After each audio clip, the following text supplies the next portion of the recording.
This is the Leicester Till I Die Watchalong show. Join in the chat and don't forget to subscribe.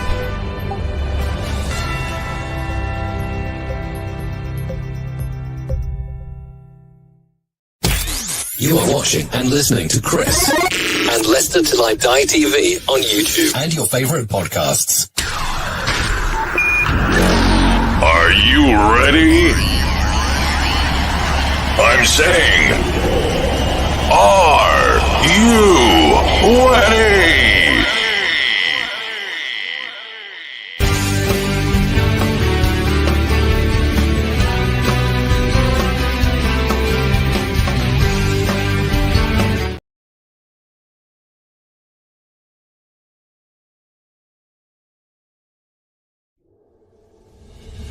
This is the Leicester Till I Die Watchalong show. Join in the chat and don't forget to subscribe.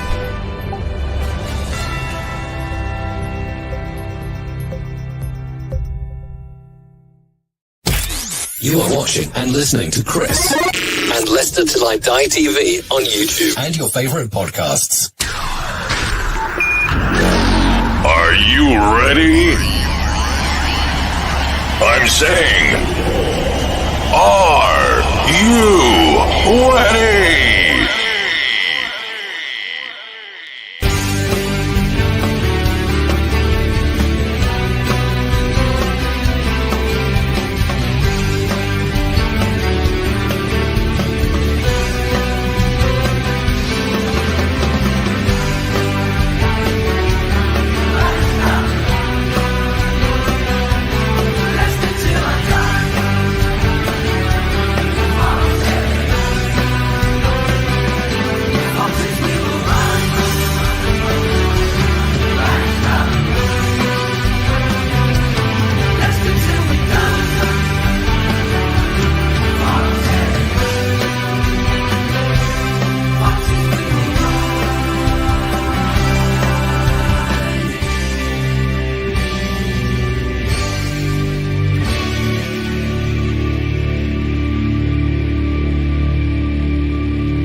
Watch us on YouTube. Listen on your favorite podcast platform Or ask your smart speaker to play the podcast Leicester Till I Die.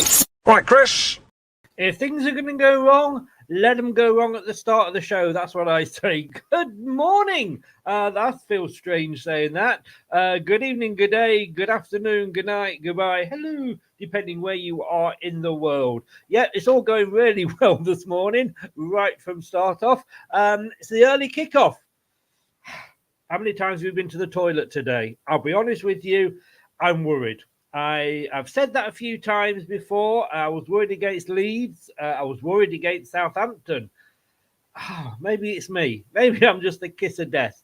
Anyway, how you doing? We are away at the Baggies, and we need to get back to winning ways. We need to get back to a good performance, to be honest with you, after Sheffield Wednesday the other day. Wow, how apathetic was that? A few good mornings. Scott Taylor, good morning. So I've not been around past few weeks. Kids and work took over. Always do, mate. Always do. And never a problem. Never a problem. Those things always come first. I've been noticed you've not put sort of like the wife. So I'm guessing she's like further down the list, is she? Quite right as well. He's not full of confidence for today. We are out of form and don't seem to have any killer instinct. I think we lose 2-1 today. Well, Scott, whoa. You're in Brad's team. Two of you have gone for a Leicester loss. Rennie's in. Good evening, good morning, good afternoon, Rennie. I'm not sure where you are today, but welcome along. And Gray's back with us. Pub's not open yet, eh, Gray? How you doing, mate? Welcome along. And everybody saying hello to everybody else. The very difficult game today. Yes, it is. Rennie's wishing for the win. Matthew's in. Hello, Matthew. How are you? Come on, you foxes, he says. Hi, Phil's in. I'm knocking me sen as well. Look, mate, what you do in your private time, I don't know. I mean, as long as you got the tissues handy, that's all that matters. Renee has got. We're going to go for full score predictions later. So he's going to go 2-1 win to the Foxes, and Gray is going 2-1 to the Baggies. Right, I've got my guests with me. We've got the team lineups. Should we make a start?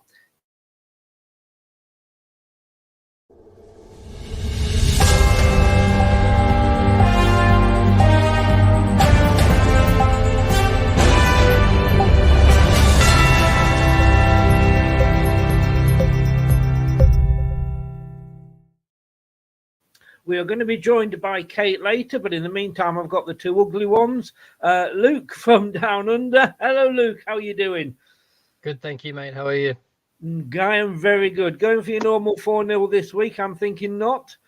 No, every time I go smug and I go for a confident win, we get battered or we lose a frustrating game. And every time I be modest, we batter them. So I'm just going to start predicting us to lose in the future and anti-jinx us. This is your excuse for such a poor showing in your first week in the prediction league, is it? I knew you were going to say something. I shouldn't have said it. I knew I shouldn't have joined. No, it's all fun. It's all fun. I don't know what Brad's run out of excuses for 4 weeks in the prediction league. Hello, Brad. How are you? I'm okay. I'm not looking forward to today's game. I can't believe I'm saying that. I'm very nervous. I'm very pessimistic for today's game. So I'm hoping all this negativity and reverse psychology I'm really using is gonna hopefully cost me points in your football team. That's it, isn't it? Well, I mean, can you blame me after the Wednesday debacle? To not have, if you can't beat bottom of the league, then what chance we got against third in the form table or first in the form table, aren't they? After the last couple of seasons, we should be used to not being able to beat the bottom of the league. Southampton beat us twice last season. Well, that is very true. We always do say, Chris, the most consistent thing about Leicester is their inconsistency. And I know this season started off well, but it's just typical that, like you always say, Chris, we come up against the teams we should beat and we don't beat them. And the teams we think we're going to lose to, we can't beat 4-1s and 3-0s and stuff like that. So who knows? Maybe Leicester will at least continue that trend.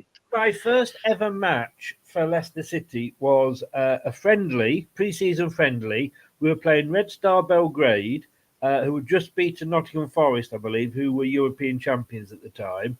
And we went and beat them 3-0. So, you know, it's thing. But look, there's the team. Luke, that's probably the strongest team that he could put out, I think, to be honest with you. Possibly Fatawu not in there. I would have had Fatawu in there from the start. Maybe he feels he has a bit more of an impact when he comes on. And maybe he's trying to think of sort of January when he won't be with us. But to me, that is our strongest 11. So I just did a preview just literally before I come on here, and I did my starting 11 myself, and I got nearly all of it right except for FaZe. And I thought that maybe FaZe would have got rested because I believe he got injured. Yeah. I went for McAteer because Fatawu started the last game, and I think it's kind of like a like-for-like thing with him between those two when they're both ready, similar to Vardy and Kelechi. So I think I had a feeling we're going to go strong, and I think I agree with you. That's our strongest 11, maybe minus Fatawu. Would you agree, Brad? Yeah, it is. You saw my tongue-in-cheek comment when you put the team sheet up on Twitter. If at first plan A doesn't succeed, try again. So, you know, in Enzo we trust. I know I may have casually spat my YouTube dummy out and got and Chris got a telling off for it. Well, not a telling off as such, but he got told mind your language, and he had to go. It wasn't me. I got to YouTube. He did. He had to go to YouTube. It wasn't me. It was him. Not Luke. Tap in hand to them. Yes. But no, I am a little bit surprised with FaZe because you'll be shocked to know that Leicester City still haven't afforded the funds for a mic at the press conferences. But I watched Enzo's press conference. I've lost track of days with my lack of sleep. Thursday, I think it was. What day it was? We'll come back to the press conference because. Oh, okay. You want to talk about that? Okay. Because it surprised me with what he said about FaZe. Beasts are here, so we've got to add the beauty in. Oh. Kate, hello. Hi. How are you doing? I'm all right. How are you doing? Well, worried about today? How are you feeling? Oh, I can't hear you very well. Oh, is that better? No, now you've gone on mute. Why can't I hear you? You went quiet. Hello, hello.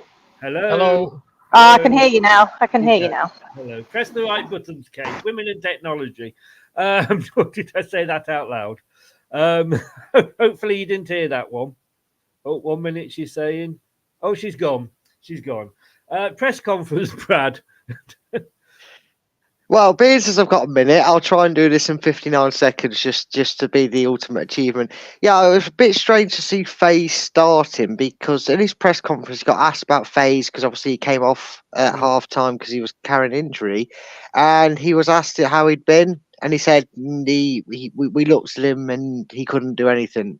He couldn't train. Basically, I know his English isn't the best at saying exactly what it is he means, but he was basically saying he tried to train, couldn't train, and we'll see how he goes for Friday in the session before West Brom. So I'm a little bit surprised because if someone can't train on Thursday, you look at our bench. I think it's Rene that's put it there about Cody. Look, I hope it doesn't bite us on the arse, but if someone's not trained for 2 of the 3 sessions that we've had before the game, that I have a little bit of concern. Does that tell you? That tells you either how good FaZe trains and how good he really is, or maybe Cody's just not that favourable with Musk at the moment. I don't know, but that's the only concern I had with the lineup with what he said, because I'd have assumed FaZe would have been on the bench to let him rest. 59 seconds. So here we go. Have we got her? Can you hear me, Mother? Yeah, I can hear you. I can't connect my earphones for some reason, so sorry if I can't hear you, but I can just about hear you. Don't worry. I will go loud. I will go loud or go home. One of the two. How are you feeling about it? I've been worried with 2 previous games. One was the Leeds and one was the Sheffield Wednesday for different reasons, basically. The Leeds were the best at the time, and Southampton, we always cock it up against bottom teams, don't we? But I am nervous again about today. They're top of the form league, West Brom. Yeah, I'm a bit nervous about today. I was listening to a couple of guys talking on the train actually, and they said some positives, which I agree with, and I thought about yesterday, and that we've only ever really conceded 1 goal in a game, which was interesting. I'm not particularly worried about conceding, because I think we're strong enough to not. We've ridden our luck a bit, but it's just the scoring. I don't know about you guys, but we're not creating very much.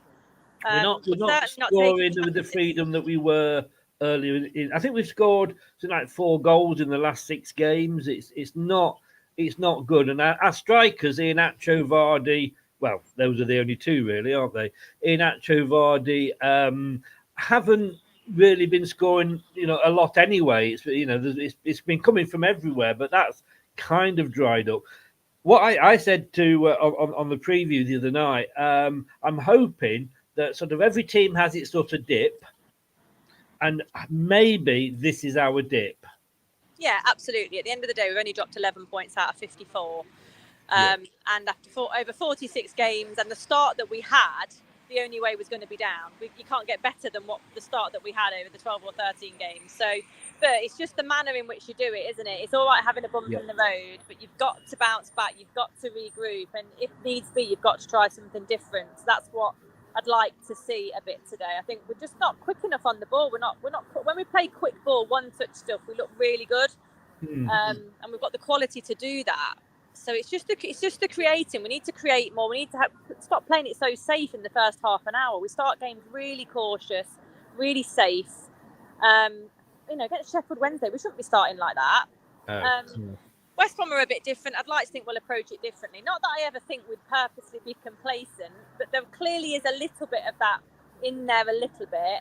But with West Brom, you'd like to think, because of the history of the fixture, the Hawthorns has always been a great ground for us to go to. Vardy always scores there, and they're a very recent Premier League team as well. You'd like to think that we're up for it today, but it's just going to be a tough ass 48 hours later.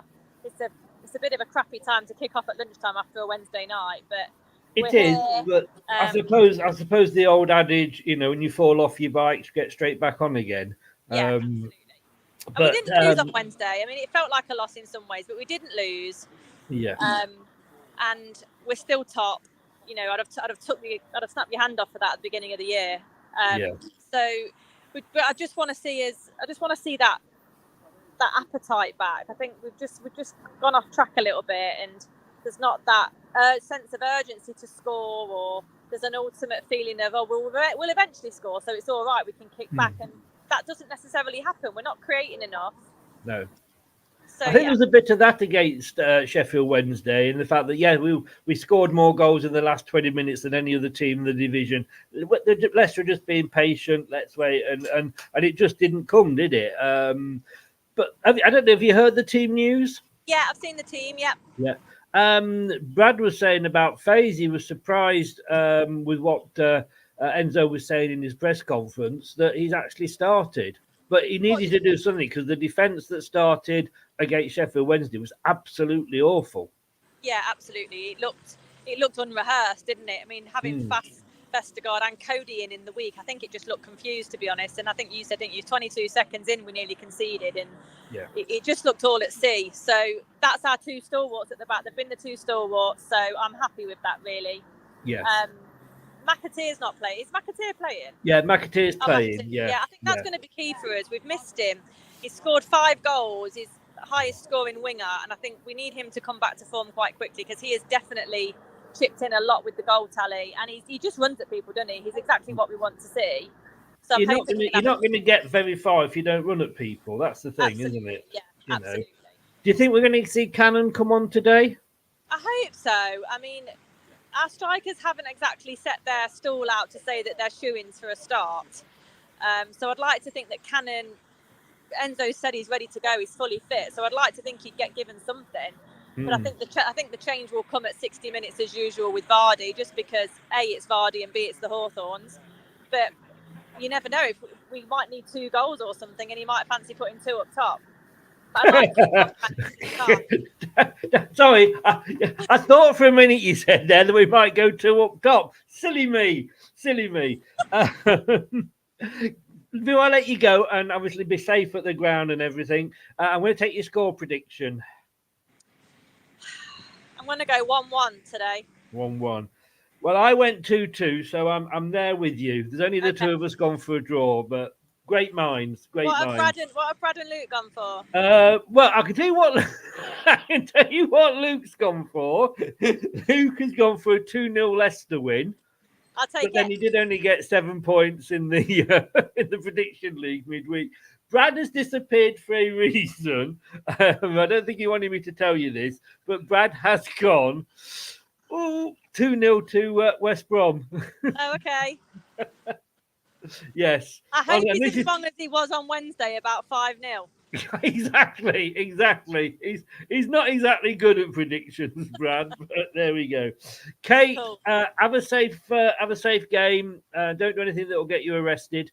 And we'll see you hopefully after the match. And I'll try and about 3 points. I've got to get the train, so I'll see what my signal's like. If you can't get on, that is fine. Cool. No problem. I understand. All right. Enjoy the match. Have a good game. Take care. Bring the 3 points back. I will do. Take care. Bye-bye. Oh, Luke. God, read the room, Chris. Read the room. I just thought you were waving at me. Yeah. Anything to get me in trouble. Can I say something? Just to add on to what Kate was saying, something that hasn't been talked about, I just mentioned this earlier in my preview, is that I think when we had that successful spell, McAteer and both Ndidi were playing, and they were in that starting 11. I think they work and complement each other really well. I think Fatawi has a higher ceiling than McAteer, but I think McAteer cuts in a lot instead of hugging the line like Fatawi. And I think with Ndidi, they both do a lot on the ball as well as they do off the ball. So I'm actually feeling more confident, and it's something that I don't think's been mentioned enough. I've got to say, one of the things she said here, we're going to change it on 60 and Vardy will come on because it's Vardy. Is that, and I kind of touched on this on an earlier show, but is that the problem we have with this team? Is that whilst Vardy is playing for us, we daren't not to bring him on and say, I mean, if he takes the gamble with Cannon and we lose because he doesn't get a touch or whatever, at least he's taken the gamble. Right, but that's the first time we've seen Vardy play a full 90 minutes, is it not? So that might play a part in why Kell's starting, and maybe this is the game that Cannon comes on, because it's been like, hey, mate, you just had 90 minutes. You only No, he played has about 2 or done it 3 days before. I ago. think he certainly did it against Southampton. Yeah, So true. he has done 90 minutes before. But what I mean is, though, it's Jamie Vardy. We've got to bring Jamie Vardy on. Is no manager out there got the balls to say, actually, Vardy didn't have a good game. I'm going to try Cannon. Or all the strikers that are going to come on while Vardy is with us just be cannon fodder. Hey, see what I did there? Yeah. Was that to me or to Luke? Yeah, no, you go for it, Brad. You answer, Brad.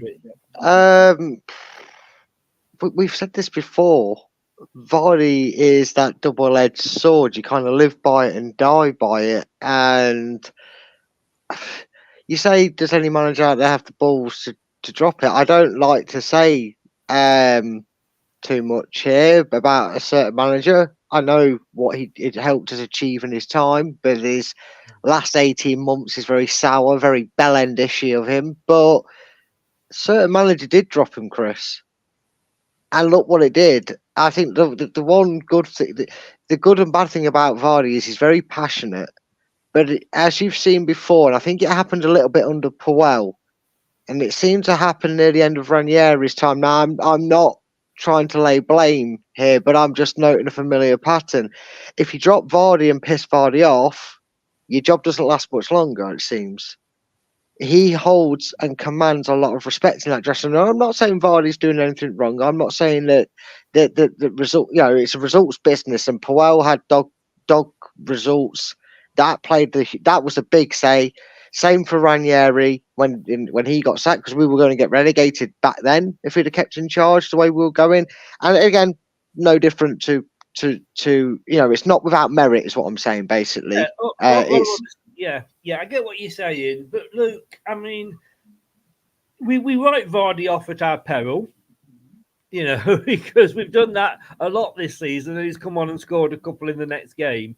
But there's got to be at some point where we just don't go, because if West Brom manager is worth his salt and he's not a bad manager, he's doing well for them this season, he's going to look at that and go, okay, so if they're starting with Iheanacho, they're going to play this way.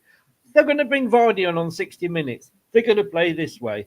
There's nothing. They know what's going to happen, don't they? There's no surprise element. They bring Cannon on, and it's like, oh well, you've not seen him since last season. But do you know what I'm saying? I know what you're saying, and I get it. Like with the fear of not playing Vardy and the respect that's there for him, what he's done for the club, I get it 100%. I know that look, we're never going to see Daka get a proper start, right? So he's not even in the squad today, so no. I know. Again, of course, I know, but we've signed Cannon, more or less, for when Daka and Kelechi go to AFCON. I'm actually pretty convinced, to be honest with you, that I think Cannon comes on this game at about the 70 to 80th minute mark. I really do. If I could, no, we don't bet here, but if I was a betting man, I actually think this is the game we see him come in. I hope so, because I want to see him. I want to see, Brad, what we've paid £8 million for, just on an injured player that has only made the bench maybe 4 times and never seen a minute's worth of football. Yeah, but I'm getting to that point already, Chris, where he's been here 3 months now. I know he came injured. I grant you, but he could still learn the style of play. He can still, they can do things with injured players. Okay, you need to be out on the pitch training, of course, and I know that's obviously hindered him a bit. But like you said, like Luke made the point. With the greatest respects, because we haven't seen him play and he's not getting in the team. He's not even made the bench today. It's not really a loss that Daka's going on international duty, but we are going to lose Iheanacho. So whether Enzo's going to have to use Cannon at some point, because we know no matter how much we have to stop writing Vardy off, there is no way for that. 6-8 week period, the AFCON. There's no way Vardy can play week in, week out, game in, game out, especially over this month. We know what this month brings to football. What we're saying is, quite rightly, is we've got to get Cannon on to get to get the experience for him. We can't just come on in game one and expect him to get a hat trick. Exactly, like you say, you kind of want Cannon to start firing now, don't you? Before, 100%. The only, again, something Kate said, we had such a good start. The only way was down, in fairness, and and I've asked this so many times: are we a victim of our own success earlier in the season? Yes and no. Like, I think the problem is that, like, the season that we just had before, it's very easy to get negative about this club after what we've just been through. And then we had such a great start. We got, our hopes up so much, and we all kept coming out these smug score predictions and saying that someone's going to get a thrashing soon. And now all of a sudden we're sitting here and saying, we're not creating enough opportunities. Yeah, me. But I still, we've got to remind ourselves, this is still quite a new team, and this is still a new manager. And I don't want to say trust the process, but I kind of do at the same time. Do you know what I mean? Like, okay, Mr. Arsenal. I knew you were going to say that. Yeah, but you know what I'm saying, right? Like, we haven't conceded more than one goal, like Kate said earlier. We've scored 32 goals this season, and we've conceded 11. So things aren't that bad. They're not, and I just realised all me thumbnails are showing Sheffield Wednesday, not West Bromwich Albion. So I'm going to come over to you, Brad, because I want you to talk for a while. God, I never thought I'd say that. You had a bit of a rant about Enzo after the midweek game. What's he got to do? Is he losing the fans, do you think? No, I certainly don't think he's losing the fans. I just think the fans are asking for something a little bit of a difference. And the more I've wrapped my brain about it, the more puzzled I've got about it, because I've been saying, well, there is a way to get Cannon on the pitch and still be able to put Vardy on, and that would be to find a system that plays two down, two up top. And people say, oh, yeah, in this division it comes thick and fast. And I know our fan that did the preview for what the Baggies fan did the preview said you don't really have time. Well, you do. You could, I think they do two training sessions a day. They do the morning one, they do the afternoon one. Now, are you telling me that, okay, pre-season and maybe the first 5-6 weeks as well, so you get a good 12 weeks of non-stop prepping for the main tactic? But surely any manager worth the salt kind of goes, however, we're going to need to line up a little bit different sometimes. So now I'm confident that you can do that tactic well, and you know what I'm asking you to do with that one. Thursday afternoon, we're going to do this tactic. We're going to work on this tactic. So when it's not working and I tell you to change things up, bang, we can switch it up like that. If I put Vardy on and I take off McAteer, it's not necessarily because McAteer's having a bad game, but it's because we're going to two up front and that's how we're going to play. There is ways and times managers can change things up and change a system up, and I just feel that is something we are missing, and we're probably just hoping that after 18, well, it was actually longer than 18 months, Chris. It was actually probably his whole tenure. We never had a plan B in these last 4 years, and I just think things were going so well with Enzo. The honeymoon period, the dream start, we were beating teams, but then we started comfortably beating teams. We were we weren't undefeated, but we were flying high. We were, stretching a big gap between us and the playoffs, and some of us were already thinking about playing West Ham and that next season. It was going so well, and I just think this is where you show your smarts as a manager and as a team, and I'm just a little bit disappointed that we haven't seen hints that he's gone, don't worry, I've got this working, but if this keeps dropping us points like it has done over the last 6 weeks, we have got something in the backup that I can throw on. And I'd love to see it today, Chris. I'd love to see something where he just throws a spanner into the usual, and all of a sudden we've got Vardy and Tom Cannon coming on free and action and somebody, and we go to front. We will find out in the next couple of hours. James, hello from Australia. Wave to your fellow Australian there, Luke. Yeah, Judging by the way that he's written City, he's not Australian. No, and he's probably he may well have moved down there, but you know, I mean, face it, he must have done something wrong. You're all criminals down there. Let's be honest with you. Look, just going to say, everybody, 4:30 this afternoon. There's an extra show being put on, which I hadn't planned to do, so it's not very well planned at all. But it's the Euro 2024 group draw this afternoon, so join us live at 4:30 for that. And get your score predictions in, everybody. I've obviously got some of them in. Get your score predictions. So far, Brad's gone to West Brom. I've gone 2-2. Rene's gone 2-1 Leicester. Scott's gone to West Bromwich Albion. Luke's gone 4-0. Sorry, not 2-0. I'm just used to saying 4. Scott's gone 2-1 to West Bromwich Albion. Gray's gone 2-1 to Leicester. And Kate's gone 1-1 with myself. I think did you go 2-1 Leicester or 2-1 to West Bromwich Albion, Gray? I can't remember. Like I say, no Daka today, no Pratt, Luke, and no Albrighton. Brighton I can understand, but that's the second game in a row where Pratt's not been on the bench, and I honestly thought that he was going to get that once he was fit that we were going to see him get a start. So, not start at least some minutes, you know. So that's the biggest shock to me. He's probably going in January, mate. Yeah, because he's fit, isn't he, Luke? I mean, you know, he said he'd only got Doyle that was an injury problem, possibly apart from Faz. Is it time? I mean, we all like him. You know, we all know that there's a talent in there, but he's a bit of a sick note, isn't he, Luke? Maybe it is time to let him go.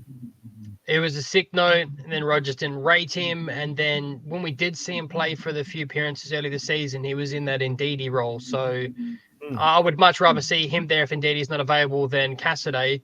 We saw Cassidy play the opposite side, and Eunice play there for the first half of the game against Sheffield. So, yeah, I don't know if you want to get onto Cassidy, but yeah, I don't want to persist with him anymore. I know you guys thought I said it was harsh. We've got him on loan. If we're not going to buy him, and if he's not good enough, why keep playing him? Simple.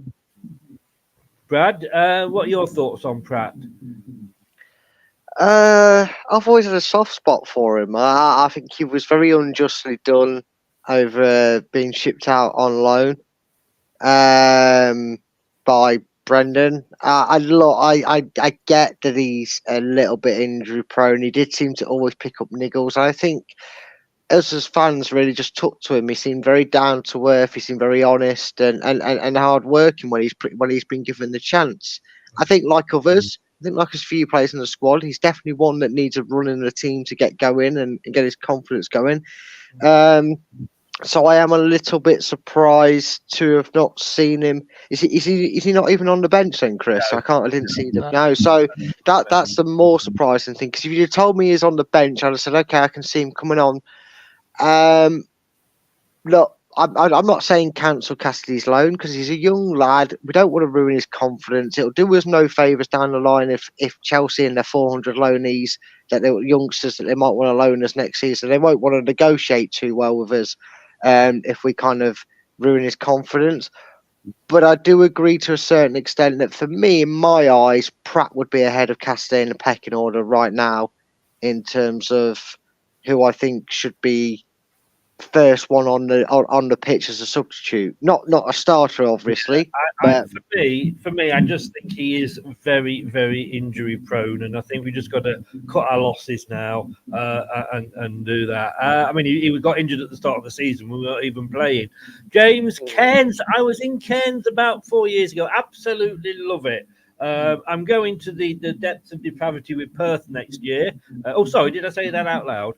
But Cairns is honestly Perth and Brisbane. The Gold Coast have got a lot to live up to. I absolutely loved Cairns. Jeff is in. His heart goes 2-0. His head goes 2-0 to the Baggies, but he's gone for his heart. Let's have a look. Highfields has gone 3-0 to Leicester. I think that's the most optimistic one we've had so far. He's never really been given a chance, but when he has, he's got injured. You know, he's one of those that, you know, he comes on, somebody farts next to him, and he goes down with a bad knee. I mean, maybe that's why he's not making a team, though, Chris. Maybe Enzo just doesn't see him in the plans because he just thinks, well, your injury record's too much of a risk, mate. Maybe it's one that's going under the radar as someone that's not going to be here in January. I mean, I'd wish him all the best if that was the case. Yes. Gentlemen, it's 5 minutes to go to kickoff, so I'm going to let you go. Hopefully see you both at half-time. Luke, I hope you're correct with your 2-0 to Leicester prediction, although I hope, although I've gone for a draw, and that is very, very quickly, and I want a one-word answer. Luke first, would you take a draw at this point? No. No. Brad, would you take a draw at this point? Yes.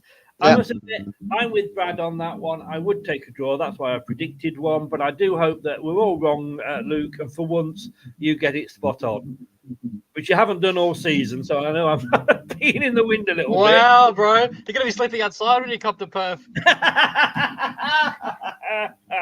I'll be looking for you at the airport. Going like, is he? Well, Where is he? I mean, Chris is about to find out the real reason why they call it the Outback. Indeed. Gentlemen, thank you very much. I will see you all at half time. Take care and come on, you foxes. Yeah, see you at half time.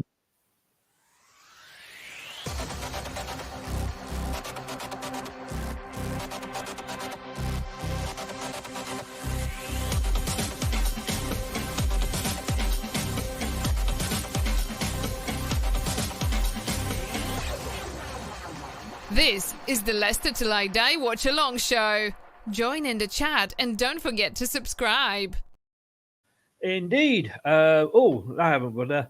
There we go. That's what I was looking for. Right. So, yes. Jared has just gone and I've just lost his score prediction. Let me bring it up. 34 of you, and please do smash that likes button. If you've subscribed, thank you very much. If you're new, you do have to subscribe to comment. That's just the rule of the channel. But please do like. I can't say enough times. It really helps the channel because basically, if you're not a subscriber, you can see this may well come up on your home screen when you log into YouTube. And then hopefully you might think, oh, I'll watch that and subscribe. So it really does help with the likes. The more likes, the more we get seen on people's home pages. Jared's gone 5-0 to Leicester. My God, I hope you're right, Jared. I hope you're right. Is Sky buggered? I don't know. I was watching it earlier and they did seem to be showing highlights of old games.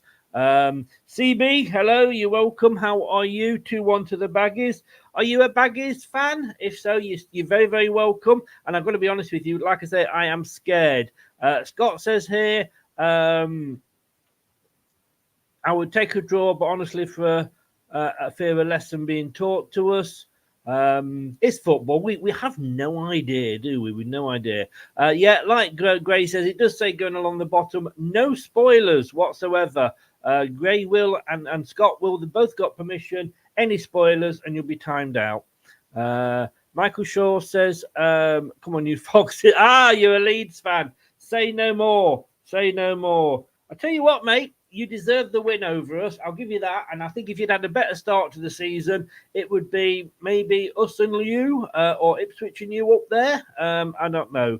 I think we'll see some fight. I hope so. I really do hope so. So don't forget, 4:30, guys. Join me back on this channel for the draw for the Euros 2024. Right, let me just bring up. This is why I'm worried. I didn't know you'd gone, Renee. Didn't know you'd gone.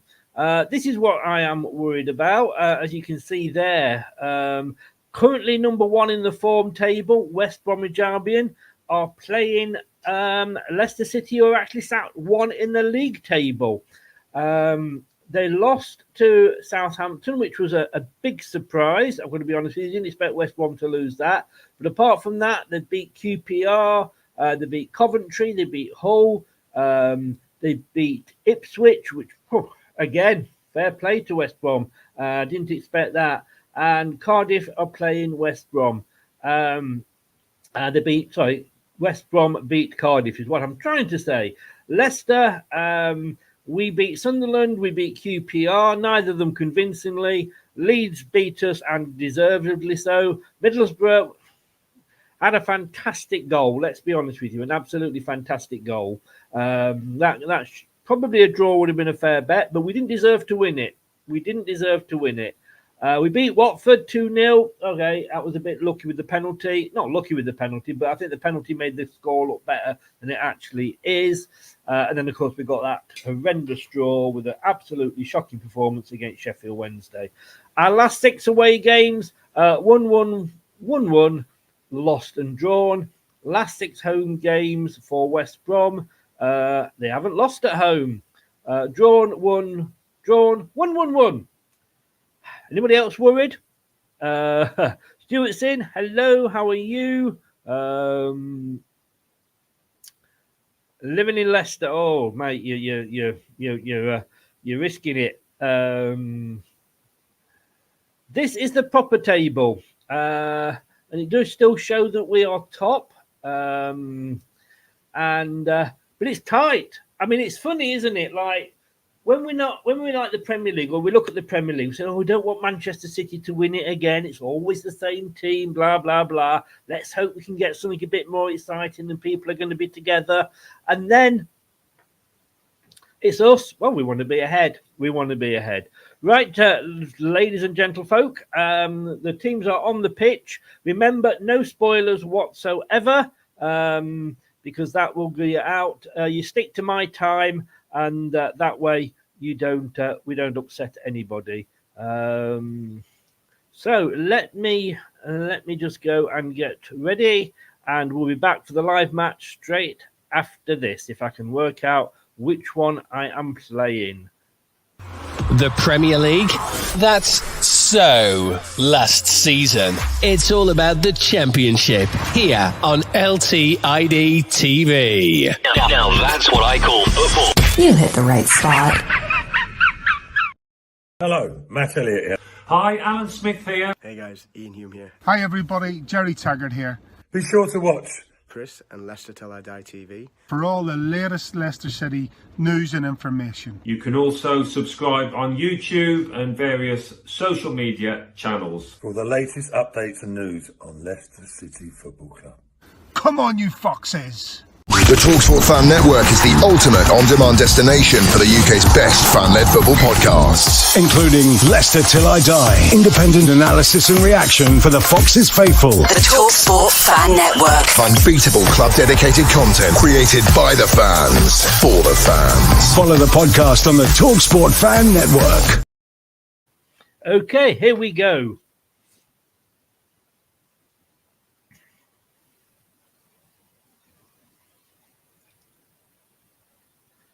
So here we go then. Worried? Certainly. Please smash the likes and subscribe. And remember, no spoilers.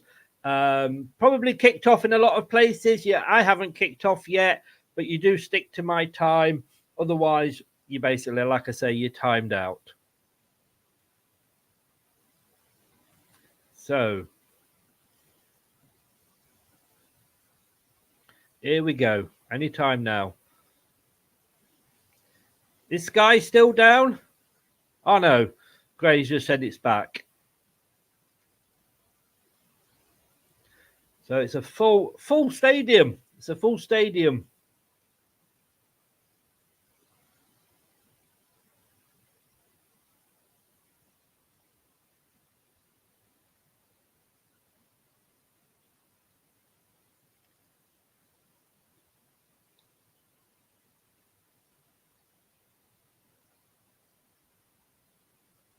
So, Leicester, a couple of people taking the knee.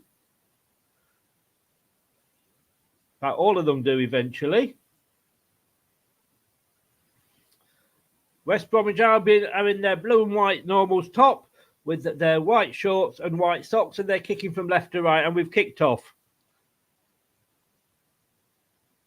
So Leicester all in blue, and they are kicking from right to left as we look at it. The blue and white, they are more white, I would say, and they get the first throw in on the near side. Now, the ball is there. Why has he gone and picked up a new ball when the original ball is right next to the pitch? I don't get that. The ball was there. It was just outside the pitch. So why go and pick the new ball up, which is next? I don't know. But anyway, West Brom are coming forward, but it's Vestergaard who'll pass it back to Hermansson, who gets it back in this corner. Heads it up, but Inacho heads it out, and it will go out for a West Bromwich Albion throw-in just inside the manager's dugout.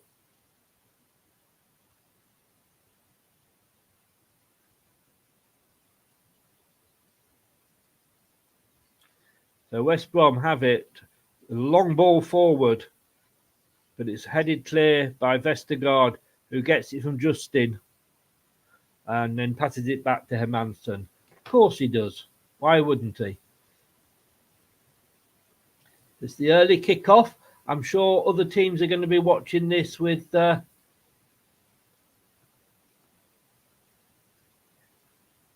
Indeedy! Oh! Shots it across, but nobody there just to tip it over the line. Mavididi on this side. Plays it out to Justin. He's going to chip it in. Oh, he has a shot, but it's high wide. High and high, I should say.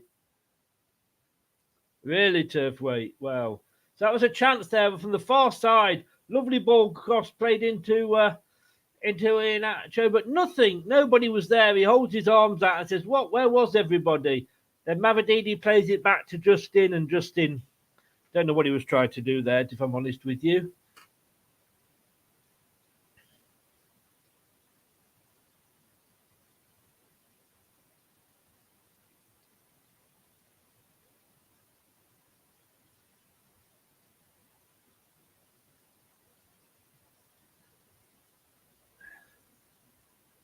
So, is this a throw into Leicester?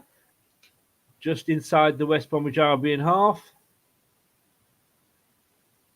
Vestergaard on the ball. It will go back to Hermansson as it always does. Winks. Ricardo back to Hermansson. Winks wasn't really the best option, I don't think, there for the pass out, if I'm honest with you.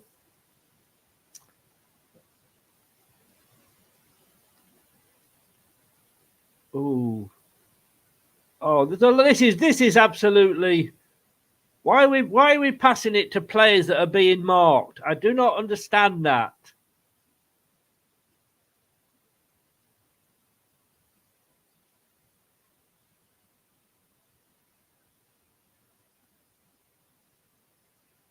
I mean, I get all right, you know, pass it around the back, etc. But why pass it to players that have got opposition players on them?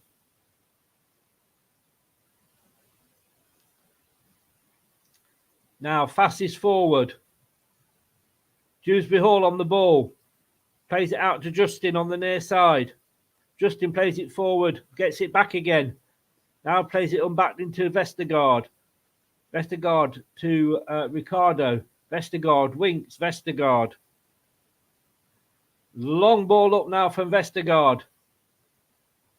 But it's they can't do anything with it, and it ends up with the West Brom goalkeeper. Throws it out underarm to the far side as they try and break out. Up and under there from West Bromwich Albion a little bit. FaZe gets it, but it goes straight to West Bromwich Albion player. Winks on the ball.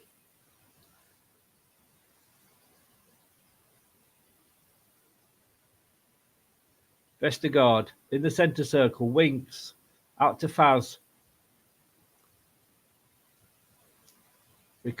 Ricardo. With the side to Winks. Back to Ricardo. Back to Winks. Oh, ball given away by Winks. Plays it straight to a West Brom player. He didn't even have to move. It just came straight to him. Now breaking down the far side. Oh, good tackling by Faz and and Winks between them there. Faz did well, and he needed to. Mavididi now. He's got the ball just on the... throws it into the penalty area. Oh, pulls it back. And I don't think Kieran Dewsbury Hall was expecting it. And it hits Kieran Dewsbury Hall and goes straight out.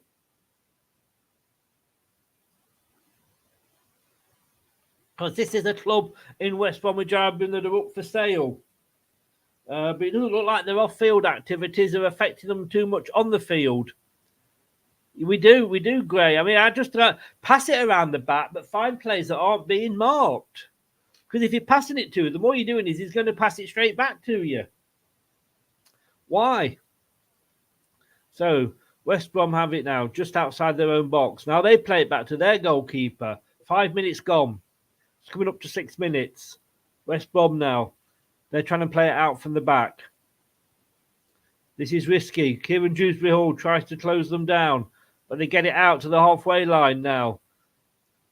But now it's gone back. It's over to the far side. Switch sides for West Brom here. Through the middle. So on the far side, but it's played into the middle and across the back line.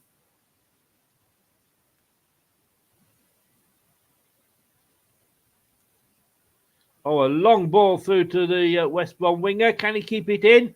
Yes, he does. Well done to the West Brom guy there. He managed to keep that in. Didn't think he would, but they still have it now in the middle of the park with West Brom into the centre circle. Playing it across now to number 6 for West Brom. What's he going to do? He's going to play it out to the winger, but he doesn't get it past Mavididi. Just hits it off Mavididi. And then it's Justin tries to do it up for field, but it goes out for a throw-in.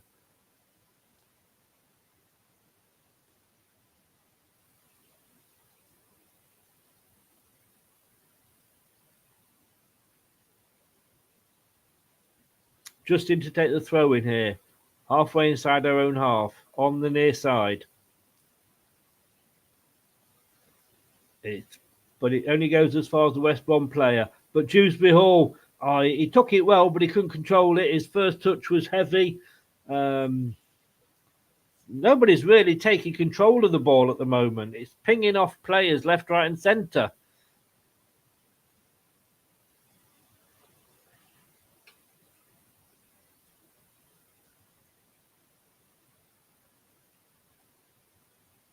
%59 possession to Leicester. We'll have it on the far side. I think it's a throw-in to Leicester, though, on the far side. Ricardo, almost on the halfway line, throws it back to Faz.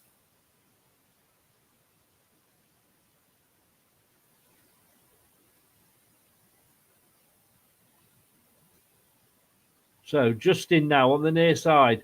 Inside to Dewsbury Hall. Back to Winks. Winks across onto the far wing. Faz who brings it into the West Bromwich Albion half now. Oh, but he loses out. He had the option to pass to Inacho. He didn't take it, and they lose out. Oh. Again, West Brom didn't quite. They had a good break on from that. And at the moment, neither team is controlling the ball really, really well.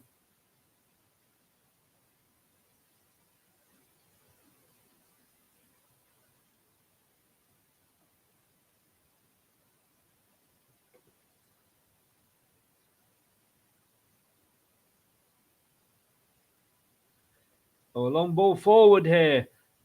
Mavididi can't get to it, and it will be let to go out for a goal kick.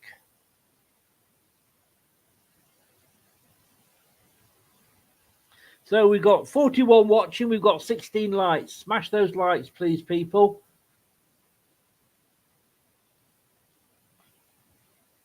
Leicester not looking too bad. We're looking better than we probably did against Sheffield Wednesday. But it almost seems with the whole of this division that we haven't got the technical abilities. Maybe that's because we're a new team. I don't know. But they're there. A through ball there. Oh, see, a through ball from West Brom goes straight to FaZe. FaZe plays it forward straight to a West Brom player. That's what I'm saying. It's not just Leicester. It's not just Leicester. It's all the teams. There's just no final ball. You know, we seem to sort of give it away, or it ricochets off an opposition player. It's just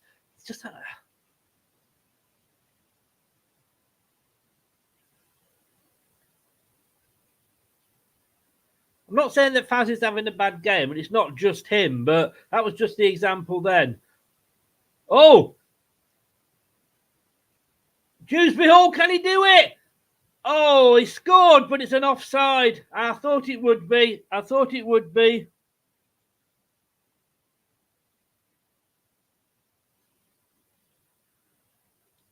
Again, they lost out, did West Brom. They stood on the ball, and I don't think Mavididi knew that he'd got the ball, which he did. He was surprised to get it, I think, and or was it Inacho? And Dewsbury Hall got it, came to him in the end, and he put it away, but the flag had gone up, and it was offside.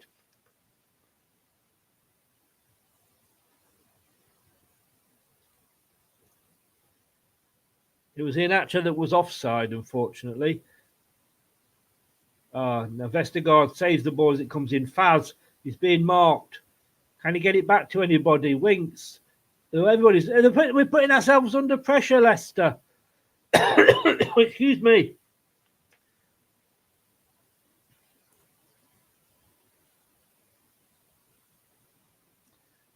West Brom there. They weren't just sitting back on their laurels. They were going for it.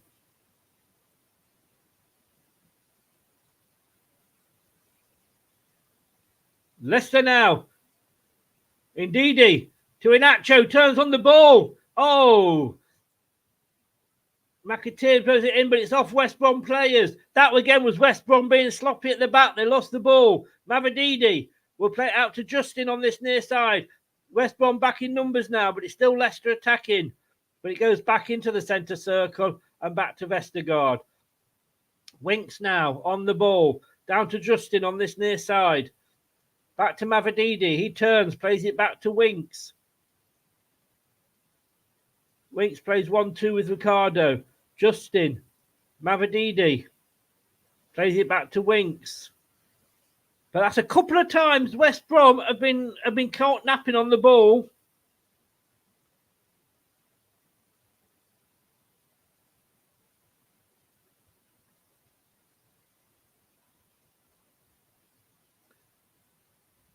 Oh, Leicester now, it does break down.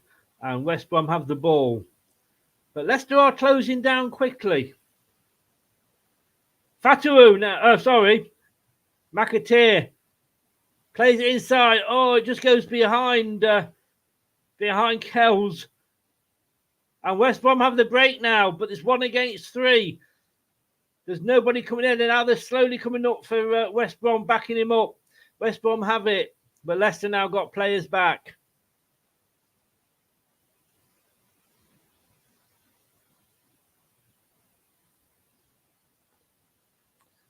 Oh. It's certainly an interesting start.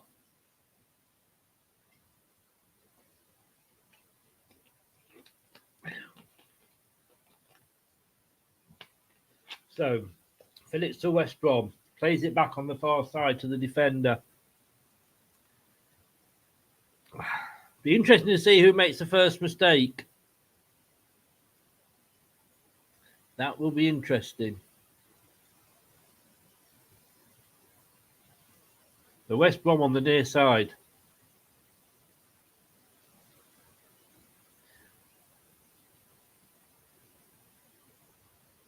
At 58% possession to Leicester, 2 shots to us. West Brom haven't had a shot yet. This could change now, though, but no defending. It's with Dewsbury Hall. Vestergaard, turns well. He was played into trouble by Dewsbury Hall. He had no choice, really. But he turned on the ball, played back to Vestergaard, plays it back to Hermansson, who just rolls the ball forward in his pink top, purple shorts.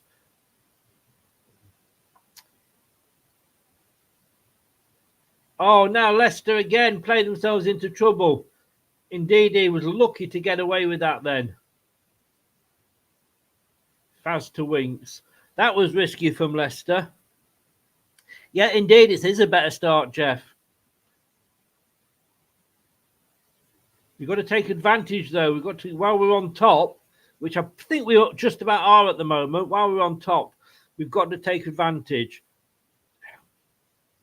And I do feel sometimes I'm saying about the same things that I was saying last season when it was Rodgers in charge.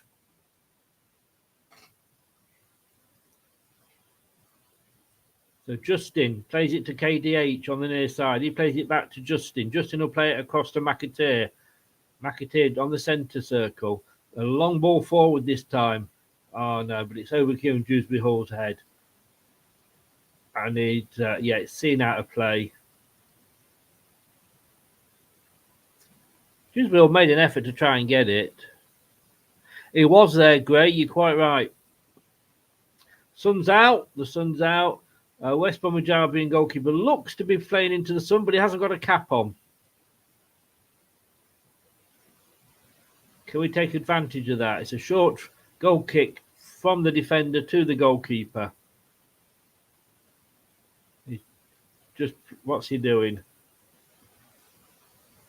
Just rolling it forward out of the box. Now he's going to do a big long ball up the field, but it only goes as far as Justin, who plays it back to Hermansen.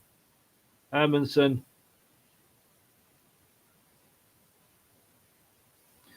1-2, he plays with Winks. He's got it back now. Now he chips it over this far side to Justin. Justin, he's got some space here to run into the West Brom half. All the way. Good run by him. Plays it to Mavadidi. Winks has got the ball. Out to Faz. In the middle. To Vestergaard. Vestergaard in the centre circle. Stands on the ball. It's a little left pass to Justin there. Brings it into the West Brom half. Plays it 1-2 forward, but it doesn't come off. Kelechi's not really taking control of these balls when he gets the chance. Justin.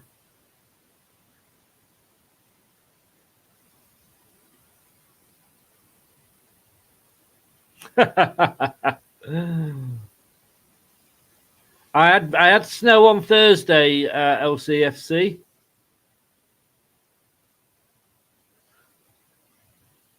Did you not realise, LCFC? Did you stay in bed? I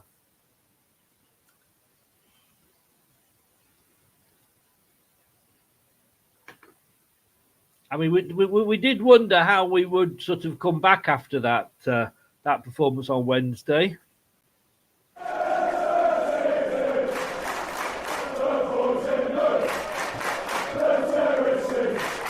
West Brom have got a throw in on the far side.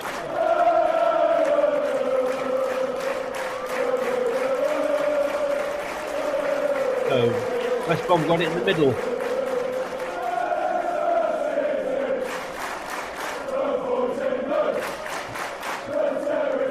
So West Brom on the near side. Aberdeen, good defending. We get this, yeah, he's very lucky. He comes off with the throw in there.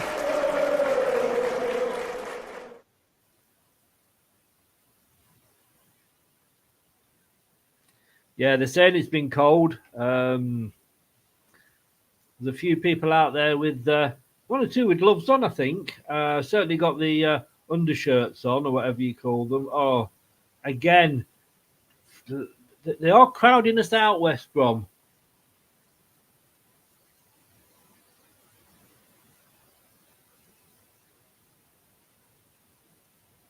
A lot of nice passing. Vestergaard did well there. Won the ball. Indeed, but he loses the ball. Honestly, that he had the ball and he lost it there. He should not have lost it. Now it's a throw in on the near side, just inside the West Bromwich Albion half to West Bromwich Albion. Indeed, he's being very. Somebody said earlier, indeed, he was being lax. I think he is. 19 minutes gone.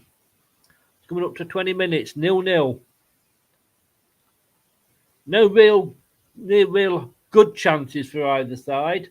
No shots on target yet. Remember, this is the informed side, the form at the top of the team at the top of the form table, West Brom, hosting the team at the top of the actual table, Leicester City. We've had 20 minutes and we've not had a shot on target yet. You'd have thought they'd have been wanting to sort of run about a little bit and have get the old heat going.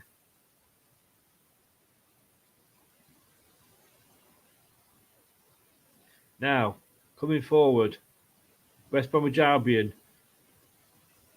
No, should have closed that down. We didn't. West Bromwich Albion has still got it. They come forward. They got it into the box. Oh, is that a penalty? The referee says no. Wow. Leicester were lucky there, I think.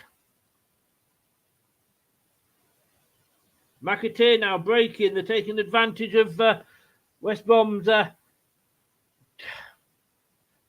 Well, they lost the ball, but we've got it back. But we've slowed it down again. But that could have been a penalty. I'm not sure which Leicester player it was. Went into the back of the West Brom player. He went down. It was inside the box. It could have been the penalty. Now then, LCFC. You mean your Bay City Rollers scarf? We know you were a fan of the Bay City Rollers, LCFC. Get me tartan scarf out. Yeah, with Bay City Rollers on it.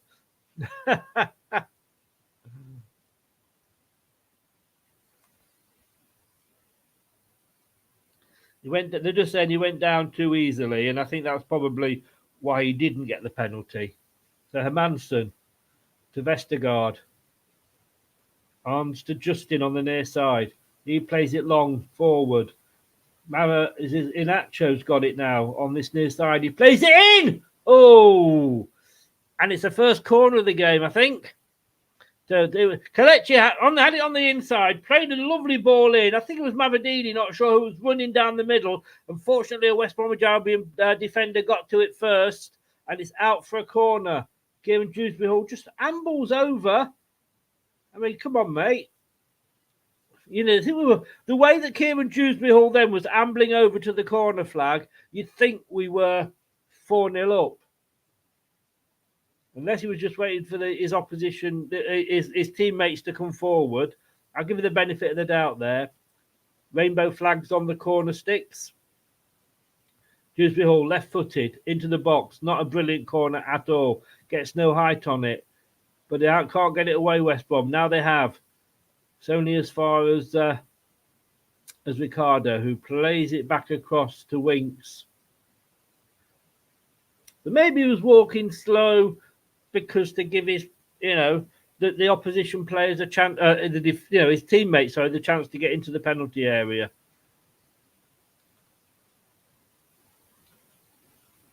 Faz on the ball. Doesn't look to be carrying any reaction to his injury the other day. Oh, now Hermansen's giving it away. Oh.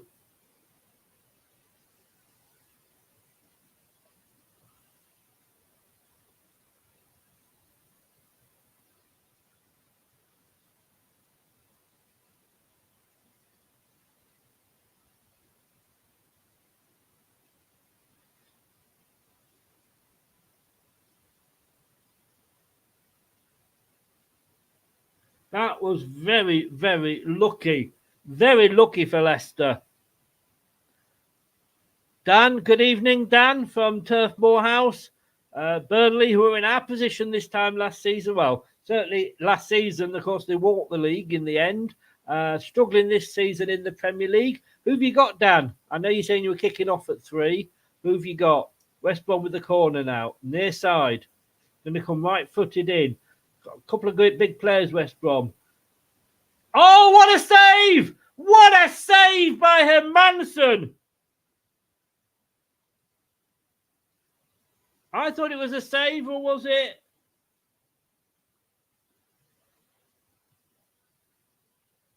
Oh. Was that? I'm not sure whether that was a save or...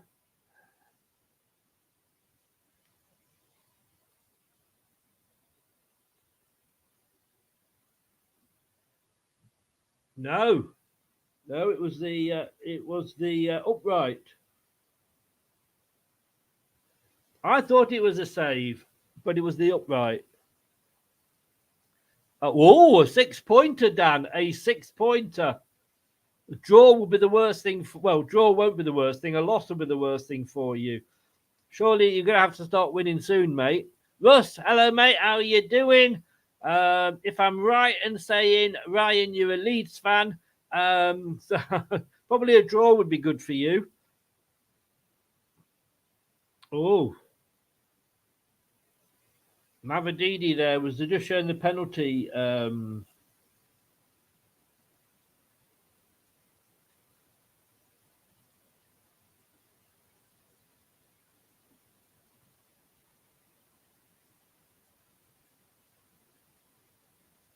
I'm still thinking it was possibly a save, but they're saying it hit the post.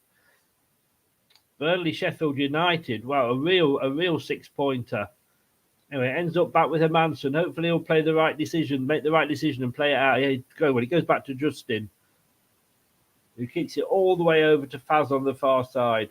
Takes it down with one shot, passes it back to Hermansen. Back out to Faz. And we're going to have to throw in for Leicester there. Halfway inside their own half on the far side. Nice one, Dan. Dan will be joining me for the England draw. Well, the England draw, the UEFA draw.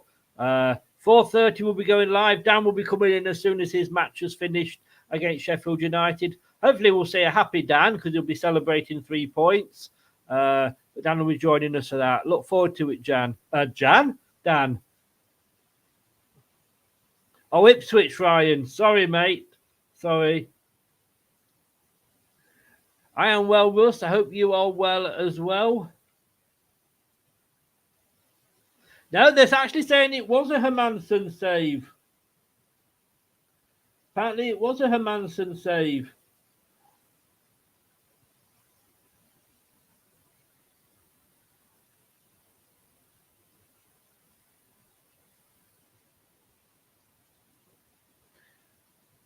We are, to be honest with you, the post saved us there. So I've just upset it, and I like Ipswich Town. I'm not going to lie, I do like you guys. Can we have your man? I want to say, as you know from the other night, I wanted your manager, but it's a free kick to West Brom on their far side, just outside the box. It's lined up with the edge of the box. It comes in. Oh, West Brom now are looking a little bit more dangerous.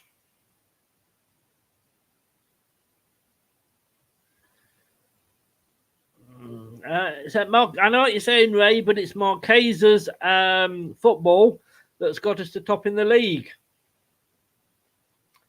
Faz, why does he take the goal kick? He just passes it straight to Hermansen, who stood 3 feet away from him. And Hermansen gives it away again! For fuck's sake!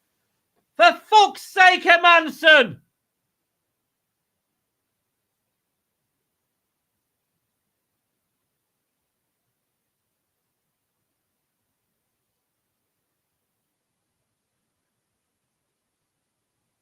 I mean, what the bloody hell?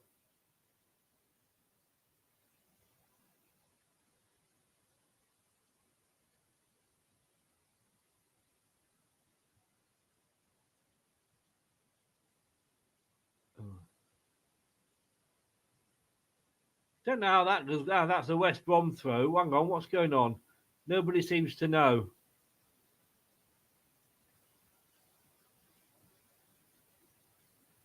Of course, Marqueza did play at West Brom.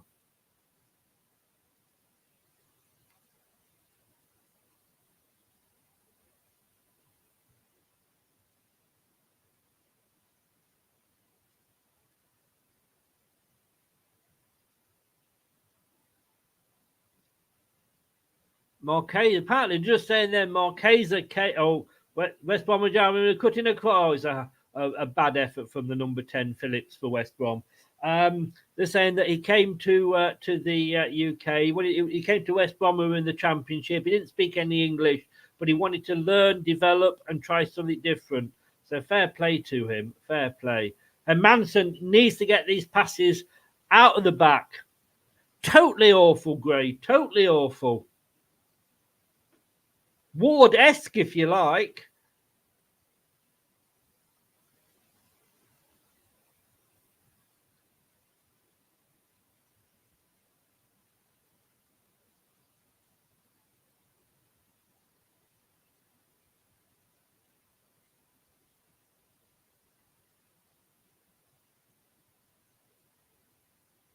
Not sure what was going on there. Eventually, we take the goal kick.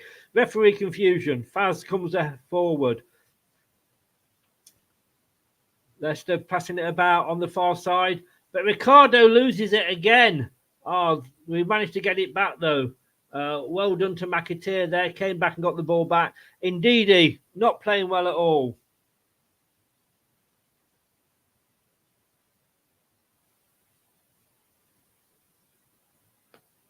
Very, very disappointing half from Ndidi.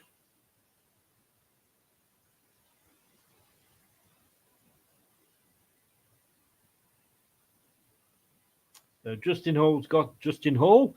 James Justin. Just Dewsbury Hall now turns with the ball, but again we lose it. West Brom get it back in their own half. Playing it back to the goalkeeper who kicks it upfield. That's how you do it.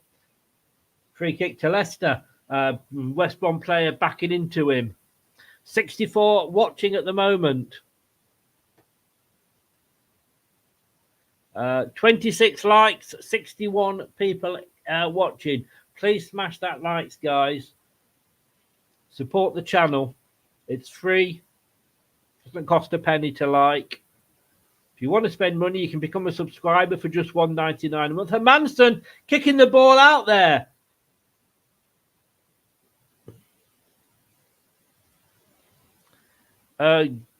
Gecko with camera.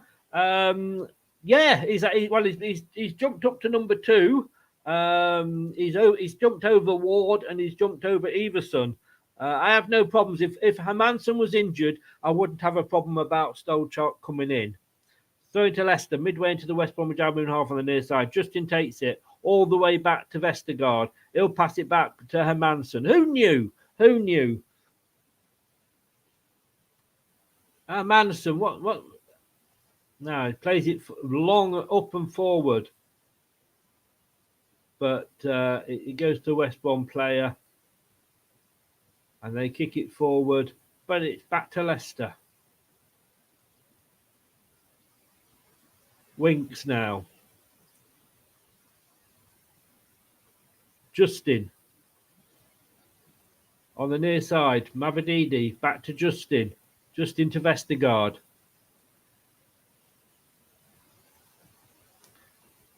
Oh, we're giving it away again, Leicester. Straight to a West Brom player in the centre circle. Plays it out to the far side. Mavrididi's on the wrong side of the West Brom player. No foul, says the referee. Play on. Give an advantage, I think. On the left-hand side now with West Brom. They come forward. 33 minutes gone.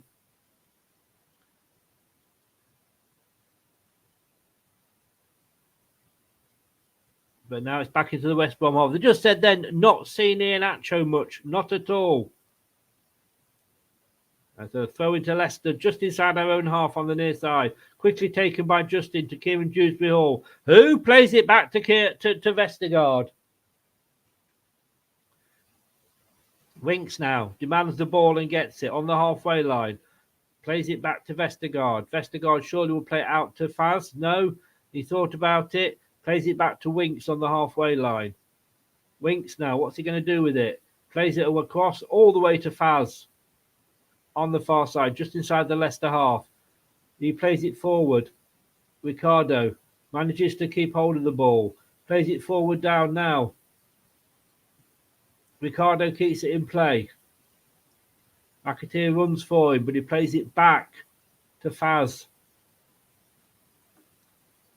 Plays it to Justin on this side. Tries to play it all the way through, but only goes as far as the West Brom player. And now West Brom on the break down the near side. Justin will get to it first and clips it back. Good defending by Justin. Good defending. Gives it to Vestergaard from Hermansen. Gives it to Winks. 34 minutes. It was an effort from Justin, but unfortunately it didn't get all the way through. Back out to Faz on the far side. Oh, lovely ball over to Mavrididi here on this near side. Runs it into the box. Pulls it back to Justin. That's where you needed a striker. Faz on the far side to McAteer. Back to Faz. Oh, he goes back again. Back. Vestergaard to Faz. McAteer on the hug in the far touchline. Passes it all the way back to Vestergaard on the halfway line. He'll play it over to Justin Willie. Yes, he does. Justin back to Vestergaard. Vestergaard forward. Nice ball forward. Ends up with good Dewsbury Hall from Ndidi. Finds Mavididi on this side. Oh, it hits the post. Oh, it hits the post. That was a lovely move. Lovely move. On 35 minutes.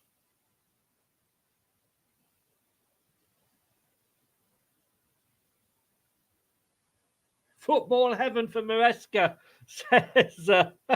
says Matt Elliott.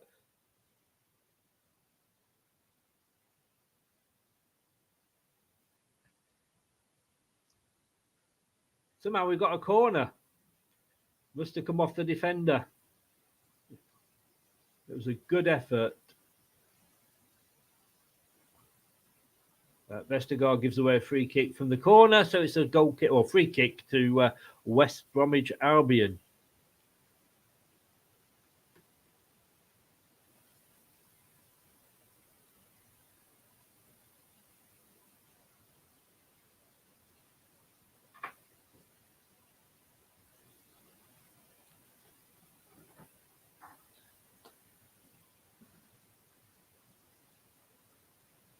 McAteer here defending.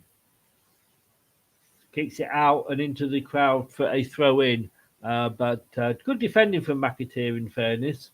Let's have a look what we're looking at here. 61% possession. West Brom have had 5 shots, 1 on target. Leicester have had 3, none of which have been on target. So we're 37 minutes into the first half. We've not had a shot on target yet.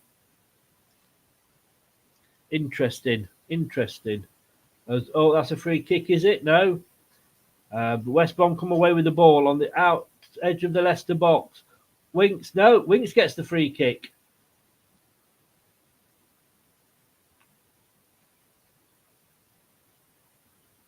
So it's a free kick just outside the box. And Manson puts the ball down, plays it quickly to Vestergaard.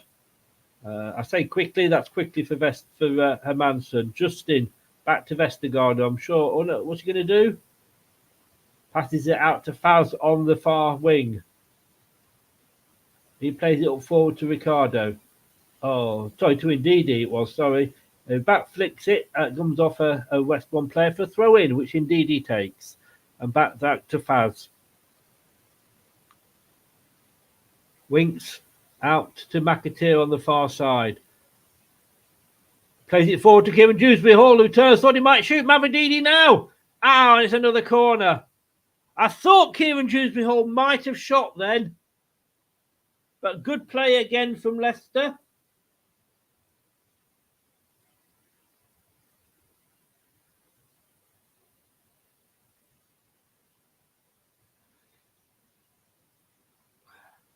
I really thought that we were going to see an attack, but a shot from KDH. Corner comes in, comes back out now to KDH, who plays it into the midfield and Winks. Winks plays it across to Ricardo, to Winks, to Justin on the near side. Turns on the ball, plays it back to Winks. Winks just rolls it forward. Ricardo. Vestergaard.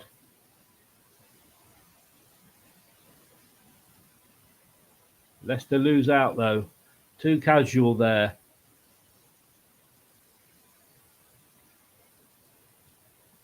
"39 minutes gone.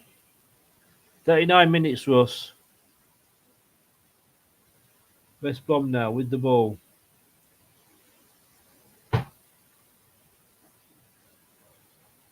Oh, that's a throw into Leicester on the far side. Showing a picture of Vardy.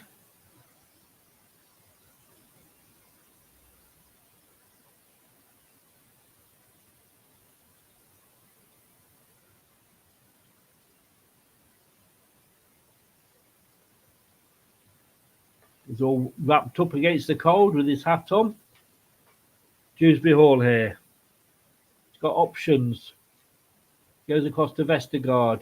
Plays the through ball. Lovely turn in, Nacho! Shoot! Oh! Oh! Vestergaard, a lovely through ball to Inchy, who turns and shoots wide. But a lovely through ball there from Vestergaard. Just wide of the park. SBU, welcome along. You're either a Leeds fan or a West Brom fan, but you're welcome. Oh, West Brom giving the ball away now. Oh, lovely one to the picked up there by Mavadini. Dewsbury Hall plays it into the box, plays it too far over, and it's out for another corner. 5 minutes to go in the in this first half. Luca, welcome along. Welcome along.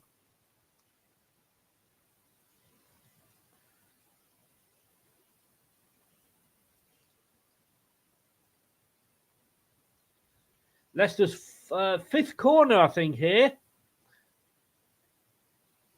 On the far side, remember Leicester kicking right to left. Vestergaard's gesturing like he wants the ball. It's a short one though. McAteer in, but it comes off the West Brom defender.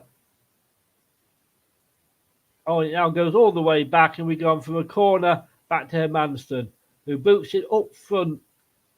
But then it's headed. So it's head tennis at the moment, but Leicester have got it with Ricardo playing it back to Hermansson. I've gone for 2-2, to be honest with you.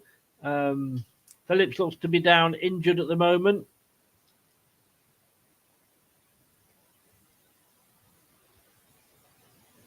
Both teams giving the ball away a lot. It has to be said. I know we are. Just a quick stoppage in play here. The TalkSport Fan Network is the ultimate on-demand destination for the UK's best fan-led football podcasts, including Leicester Till I Die, independent analysis and reaction for the Foxes faithful. The TalkSport Fan Network. Unbeatable club-dedicated content created by the fans, for the fans. Follow the podcast on the TalkSport Fan Network. Hello, Matt Elliott here. Hi, Alan Smith here. Hey guys, Ian Hume here. Hi everybody, Jerry Taggart here. Be sure to watch Chris and Leicester Till I Die TV for all the latest Leicester City news and information. You can also subscribe on YouTube and various social media channels for the latest updates and news on Leicester City Football Club. Come on, you foxes! Yeah, so it looks like there is going to be a substitution. West Brom are down to 10 men at the moment. That'll add a few minutes of injury time on. 5 shots each, by the way, as things stand at the moment. It's 43 minutes gone, but like I say, there will be some added time on for that.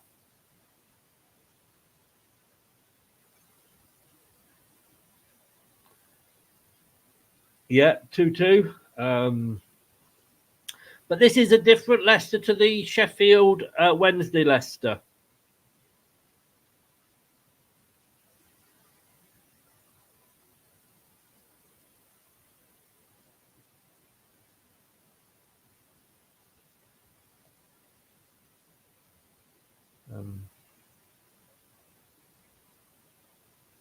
Not sure what's going on there.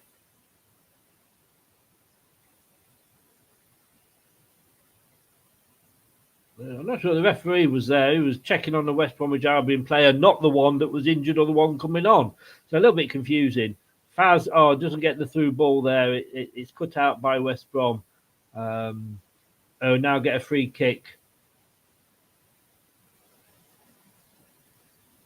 Ricardo there goes into the back of him. I don't think he was totally ready at all. It was I don't know how long it's taken him to come on. I think he was putting his boots on.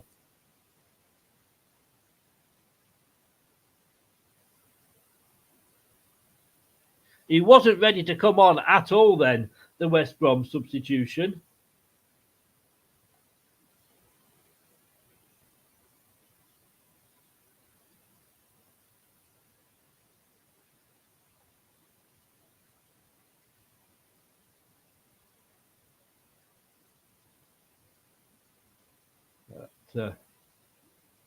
So Matt Phillips is off for West Bromwich Albion and John Swift is on.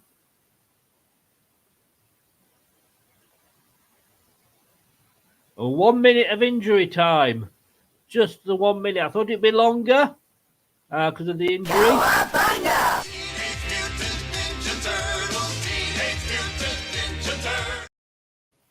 So just a minute.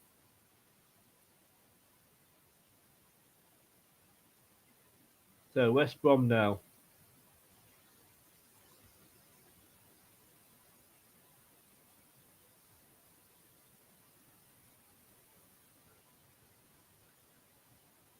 So West Brom have it.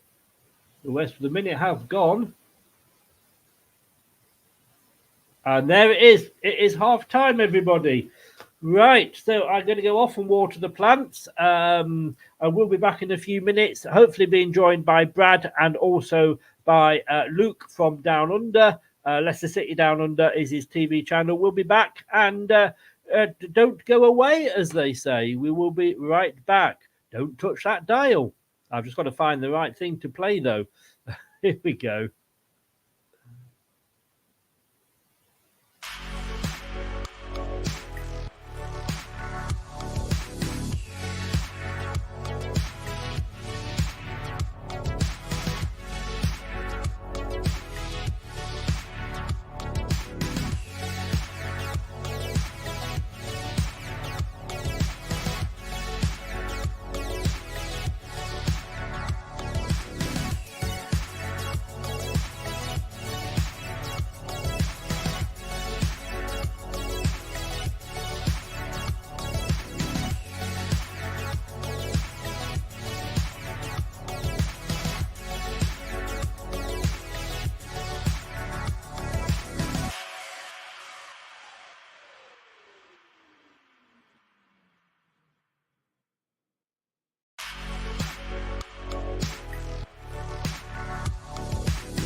Coming up next on Leicester Till I Die TV.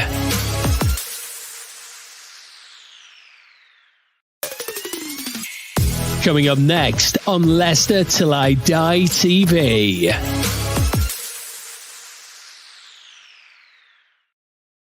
Coming up next, it's that at 4:30, and I'll be joined by Dan from Turf Moorhouse TV. You'll remember him from a few seasons ago. Great friend of the channel and a Burnley fan. They're playing Sheffield United. Form 4:30, the draw's at 5. See who we get in our group. Are we going to get the group of death, as everybody is predicting? Well, we will find out. But at the moment, this game is sitting at 0-0. Let me get my fellow hosts in and find out what they think of it. We've got Brad, and we've got Luke, and we've got an echo. I don't know who that's from. I'll have to figure out which one of us that's from first, mate. Yeah. Okay. So, let me talk and let me mute you. It's you. Sorry, Brad. I just muted. If I mute Brad, yeah, it looks like it's Brad. Brad, it looks like it's you again. I'll come to you first, Brad. If you can. Yeah, has that echo stopped now? No, it's made it worse. Oh. See what? While he's sorting that out, different Leicester, eh?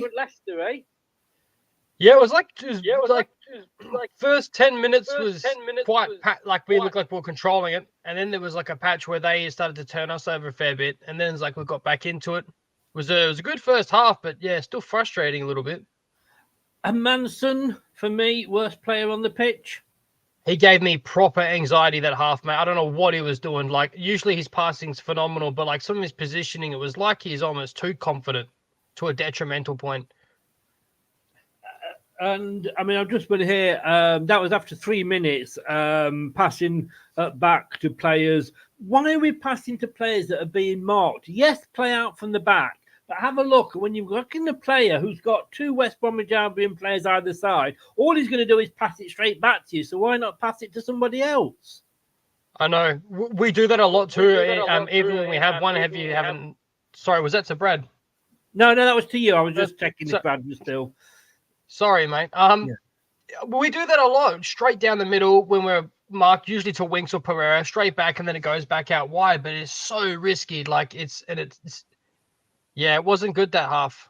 No, for Mads. It wasn't. Brad, 2 or 3 times we've been caught on the ball. I've got to say, exciting game from a point of view of if you're a neutral.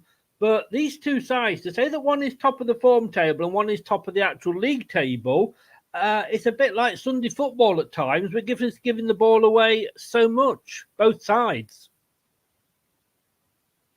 Yeah, it's. I know. December is the month of giving, isn't it? It's the season of giving now we're in. But realistically, the only way the team either side has had a chance this half has been through mistakes of the back line of the other team. You touched on it there with Luke about Hamadson. Why are we still making the same basic mistakes? Why does this team not seem to have a brain that, yes, play out the back when it's a goal kick? That's fine. I've got no issues with that. Every club in the country does it. I've got no issues with that. Well, I'd say every club, that's a bit of a stretch, but you know what I mean? It's the in-fashion thing to play it out the back. I've got no issues with it. Why is it when they've got a high press and they've got 5 men in our half pressing our defence, do we still think it's okay to do it? It's long ball, an absolute slur in the world of football that Hamadson couldn't kick that long. Because I'll tell you this, Chris, when we have got him behind on our own accord, it's been Justin and Mavididi and Wout Faes running at them, getting the ball down the wing, getting the ball through the middle quick, and really running at West Brom where we've really created our chances. And it's just, look, this is top of the form versus top of the table, like you said. So it is better than what it was against Wednesday. I can forgive a few passages of play that have frustrated me today because they're in top quality form. You know, you can't doubt that. I certainly feel that if we'd have played with this aggression that we showed at times against Sheffield Wednesday, maybe we would have got a better result there. So you look at the positives from that. But it does frustrate me that we still have this irking to go backwards when we're just on top. I mean, did we have 2-3 corners in that half? No, we had. How many corners did we have? You was going to tell me, and you didn't. 4. Okay, so 4 corners. One Vestergaard absolutely wasted by committing a foul. One didn't even take off, let alone beat the front man.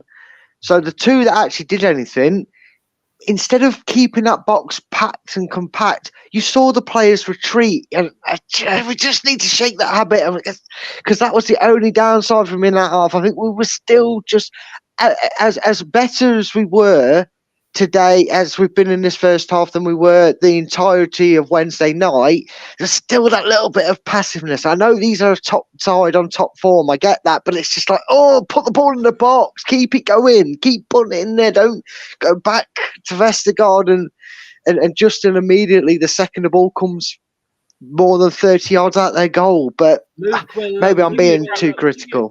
We'll give you a chance to get a word in, Luke. Did you? I mean, they hit the post, and we were lucky. We hit the post. Was it a save first? I don't know if you saw it at your end. Did Hermansen get a hand to it, or no? I thought he did. No, I think it went to the post first, and then he dived afterwards. Because I thought the same thing. I thought he hit it, and then he hit the post, but no. Can I say I can appreciate what you're saying, Brad, but you're like this, Chris. Your nephew. 2 good opportunities came from him, your Danish nephew. And they were from long passes straight down the middle. 2 really big long, and there was 2 really good opportunities, all came from that. So there you go. And also to add, sorry, one last thing quickly. Scott said earlier, with that taking too long for Mavididi to pull the trigger sometimes. I absolutely agree with him. Sometimes his indecisiveness when he tries doing that fancy stuff with his leg and trying to make a decision, that gives the opposition time to take shape again, and then you got more people in the box, and it's a harder opportunity to make. Yeah, I think just go for it. Brad, I mean, for me, I'm sorry you're going to hate me because I think I'm going to say how good Vestergaard's been. He saved us a couple of times, but Kelechi's looked off form. Yes, he had the one effort as Luke was aspiring to there on the through ball from Vestergaard, and he just put it wide. Apart from that, he's looked off the boil. So was Ndidi, and so was Ricardo, given the way... Look, well, the word I've used is lax. Yeah, I agree, especially with Ricardo. Look, I love Ricardo, but sometimes he's having to make tackles, which is his job, and that's great, but they're from his mistake. So for me, it's just like, why are you making such a mistake? You know, why are you doing too much? Why are you trying to make... Look, I know I've been asking for killer passes, but I didn't mean damn near impossible ones. You know, and sometimes he's got us in trouble. So I'm just wondering what it is he's doing at times. I mean, Kelechi Iheanacho, I'm going to play the Vardy card here, Chris. Yeah, I know. I can't believe I'm saying this. But what can Iheanacho do if he's not been getting the service? He's coming deep and he's not really seen the ball. I think he's had 5 touches that half. One of them was a shot, which if he's not involved and he's not been able to get his feet under the ball, which Iheanacho needs more than Vardy, let's face it. That's why he drags his shot wide, because he's not been involved. But you can't do anything as a striker if you're not getting the service. You know, we say it for Vardy, and that's why I say I'm going to play the Vardy card. I don't really blame Iheanacho for being off the boil because they're not giving him the service. I mean, at one point I saw him switch places with Mavididi just so he could get the bloody ball, and he put a cross in that was blocked. So. But I agree with you on the rest. I think a few players have looked a little bit off the ball and a little bit passive for me, and that's where they're not doing the job great. So yeah, he's about to go exploring in the South Pole. He's wrapped up on the pitch there, definitely. Luke, for you, what changes are going to be made?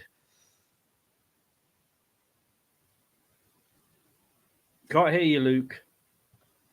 Sorry, mate. I muted just in case there was echo. Not too much just for now, mate. I wouldn't give it at least another 10 minutes. But yeah, for me, I kind of am on board with you, Kel, Chris. I can see what Brad's saying. There was a few opportunities, but I think give it 10, 15 minutes and let's see Cannon come on, boys. Well, fingers crossed. Guys, the players are back out on the pitch, so I'll let you go. I'll see you both at full time. Thanks very much, both of you. And 45 minutes.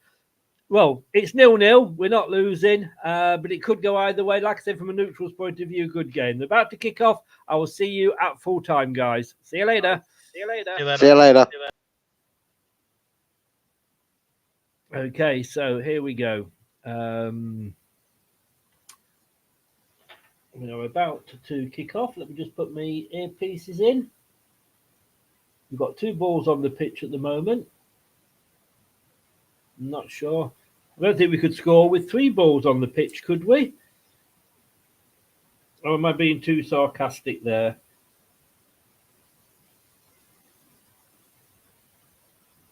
Still got the music blaring and the players are waiting to kick off.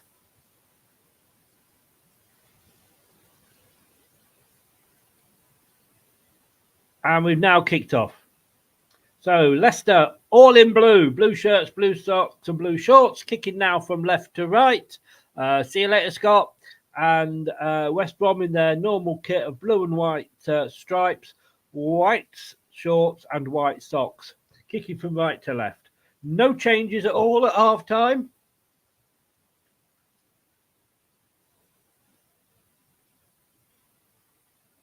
$60 watching, 43 likes. Come on, guys, please support the channel.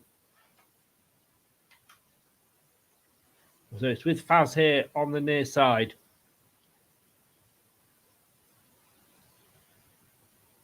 So 61% possession to Leicester in that first half. 5 shots each. 1 on target for West Brom. No shots on target in 45 for Leicester.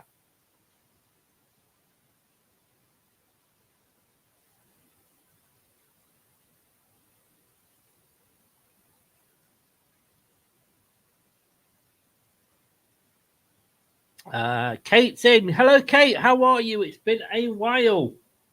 Dare I ask about Man United? Are you going to shoot me down if I do?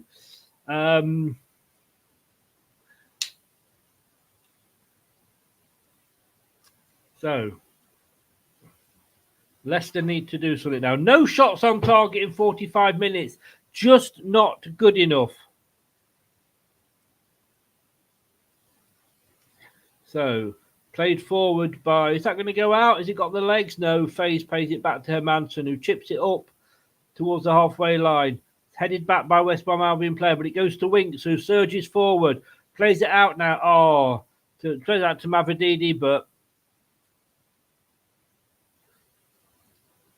Well, neither of them are happy with each other. Winks and Mavididi, not happy with each other at all.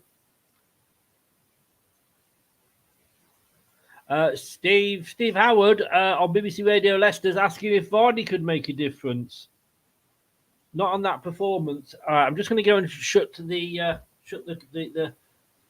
blinds. Won't be a second.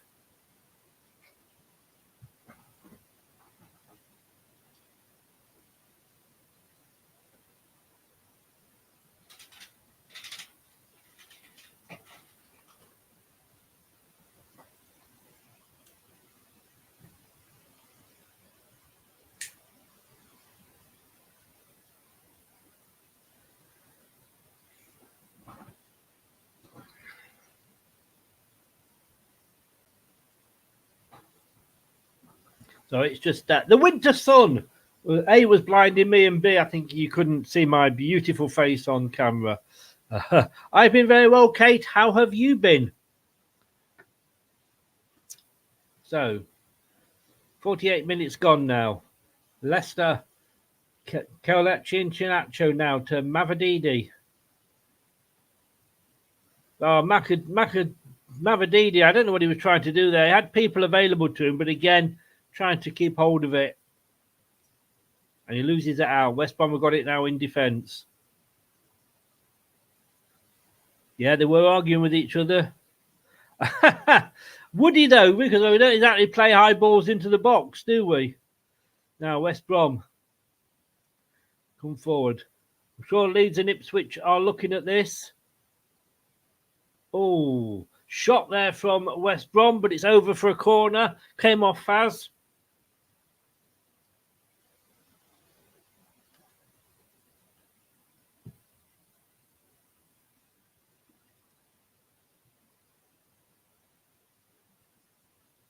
Oh, yeah, it definitely came off Faz. I God, he was in the way. I think that would have been on target, and it was hit with some power.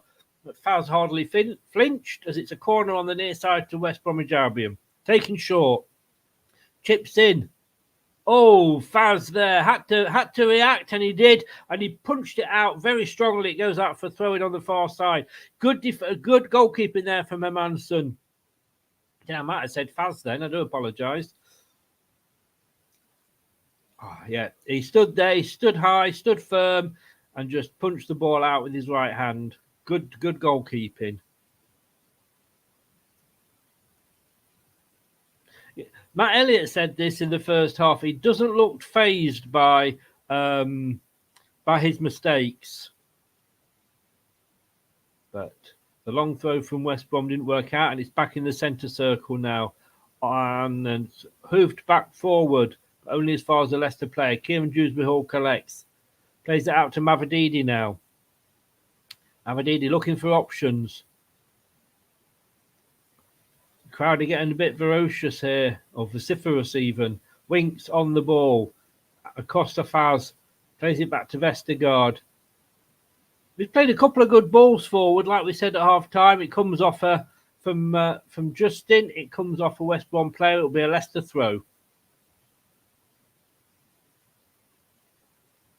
Well, Kate, far be it from me to say anything.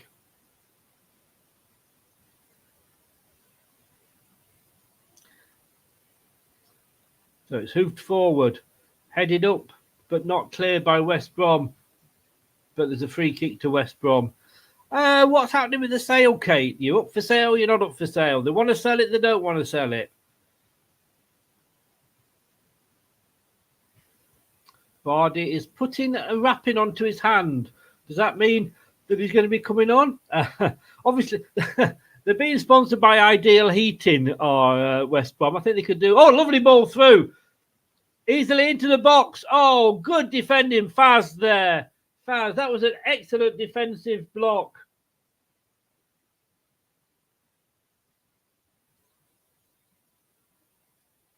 At the moment, I think Faz is going to be up there for my man of the match. Indeed, he hasn't come back the same player that he went to that injury, has he? Definitely not.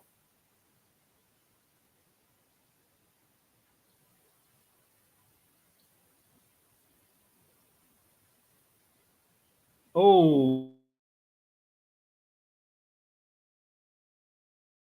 Ooh, a long ball forward. Had to get...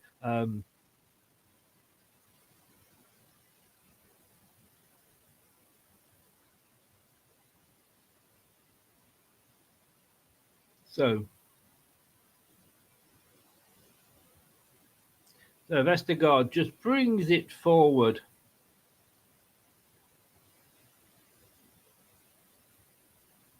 Again, playing it out the back. Vestergaard over to Justin.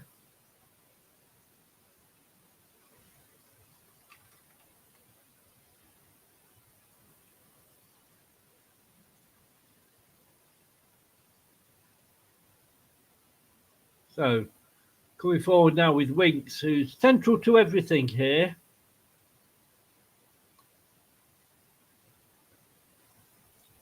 Vestergaard controlling that back line like a... Maybe he should be captain.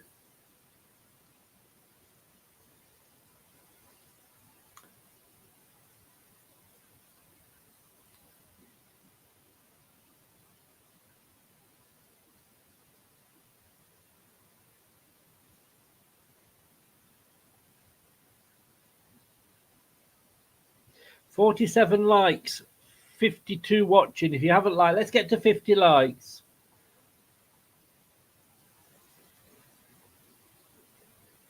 Long ball for Leicester there, but it goes all the way through to the goalkeeper. West Brom, they've only conceded 17 goals so far. After Leicester, we've conceded 11. They are the second lowest conceding team in the division.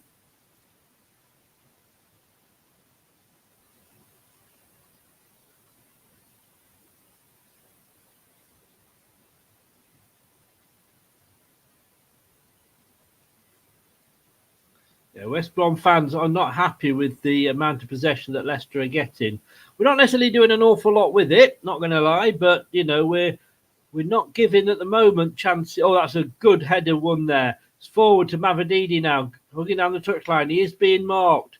Oh, he plays it in. Lovely ball. Dewsbury Hall across. Oh!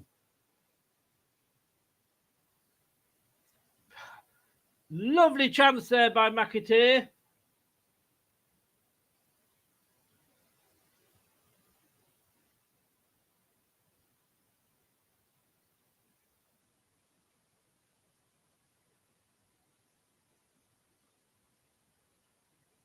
The shame that it was a lovely cross, but it was too hard.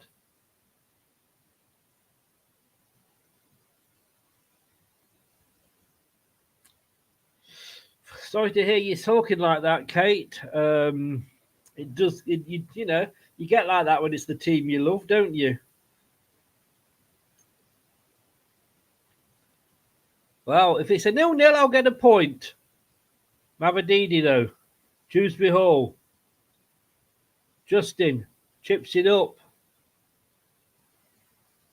It's a handball, so it's a free kick to Leicester just outside the box.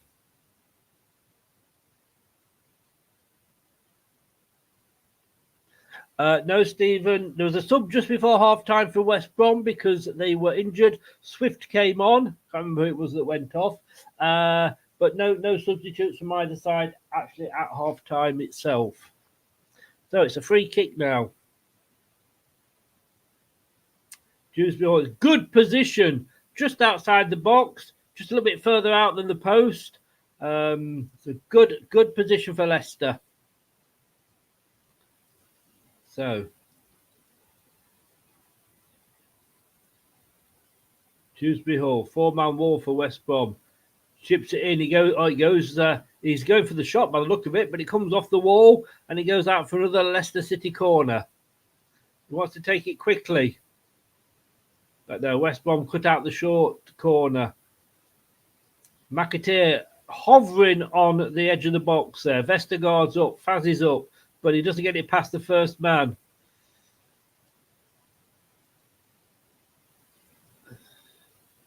Can't get it away though, West Brom, but they've still got possession.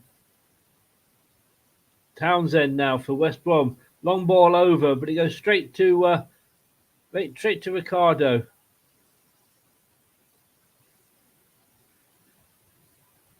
Justin. Back to Vestergaard. Now it's with Winks.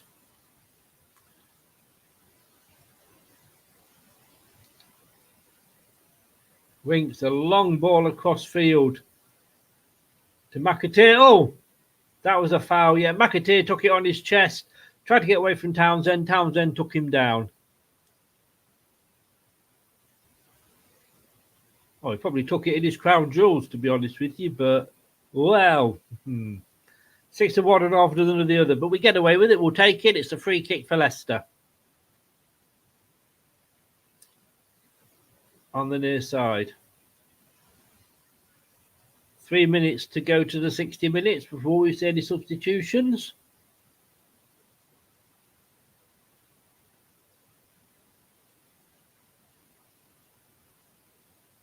Right, Dewsbury Hall can be left-footed into the box. It's a high one. Oh, straight in though, and straight into the goalkeeper's hands.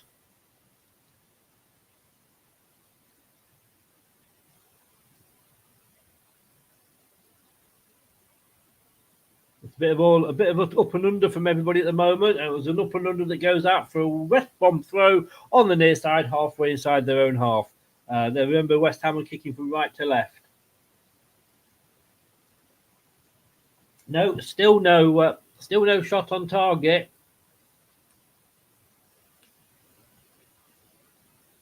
but 6 shots each. But West Brom have only had 1 on target, in fairness.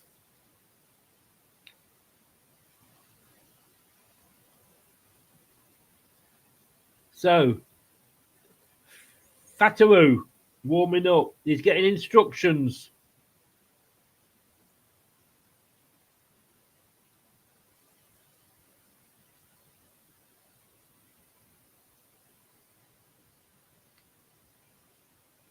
I take it Fatawu will be coming on for McAteer.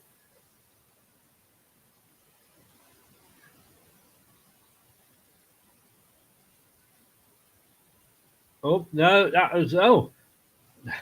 West Brom player goes down from a tackle, but I think he'd already committed a foul before. And it's a free kick, or he was offside. I'm not sure which.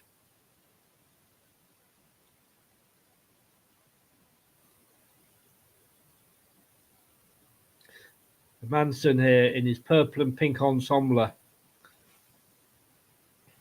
Vestergaard now. Just walking forward with the ball. That's a pace I can manage. I didn't think...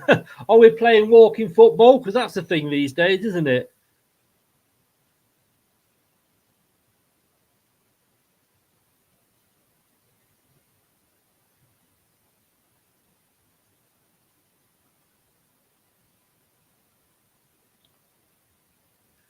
So it's in the centre circle. Vestergaard. 1-2, and it goes back to Hermansen. He's got the sun in his eyes. I'm surprised he's not got a cap on, to be honest with you. A long ball out to Justin. He heads it in, but it ends up with West Bromwich Albion. But now Justin has got it. He's got 2 players on him. Mavididi, though, is in the corner. Oh, he tries to get it through, but West Brom just kick it out for a throw-in. There's 3 players on Mavididi then.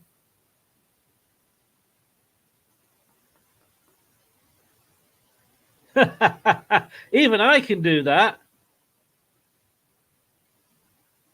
Fatawu's going to come on. Fatawu for Mavididi. Who knew? Who knew?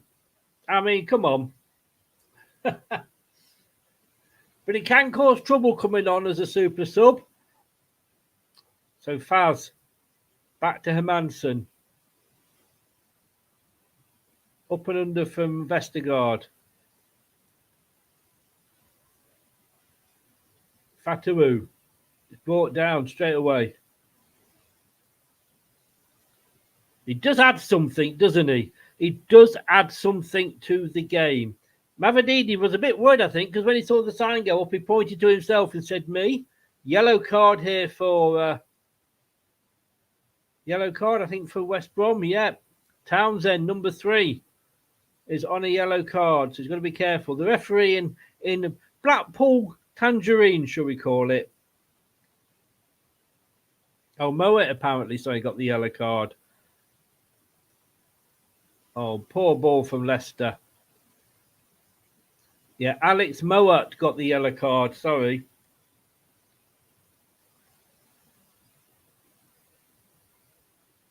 Leicester again. We're on top. Yes, I am, Kate. 20th of December. Wednesday, the 20th of December at 7 p.m. will be the Christmas quiz. We've got 3 teams. We've got Team Leicester, Team Arsenal, and Team Bournemouth. And they are proper teams. So they're going to have a spokesman for each team, but they can have friends and family round to help them.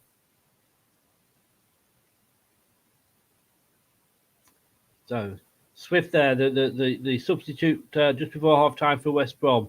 Oh, plays it out to the far side, West Brom, but it wasn't anywhere near the West Brom player, but he manages to retrieve the ball and keep it in.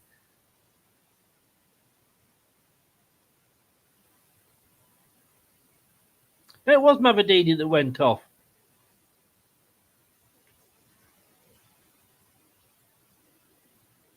Oh, good defending by Leicester, but West Brom are still coming at it. Told you, how are you doing? No, I've missed you, mate. Hope you're all right.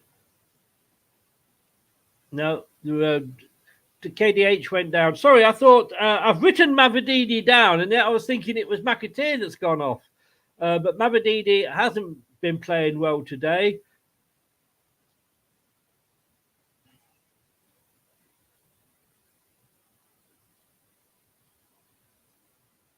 Oh, shot there from West Brom. More in hope than anything else. It was a very easy one, just jumping up and catching it for...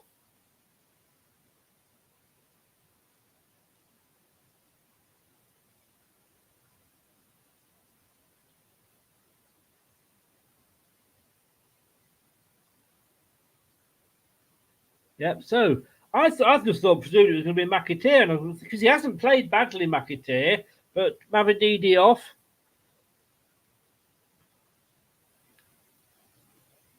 So Fataou's come on to the right. So McAteer has gone over to the left.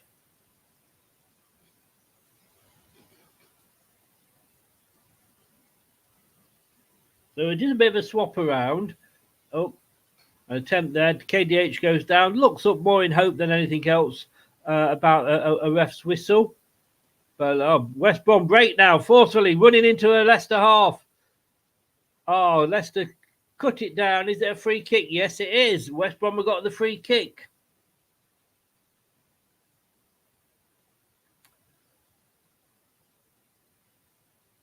No, Gray, we have had 6 shots.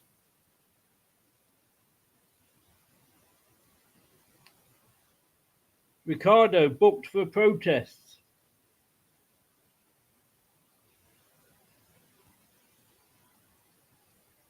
Which I always think is a stupid yellow card. Stupid yellow card when you get one for protesting.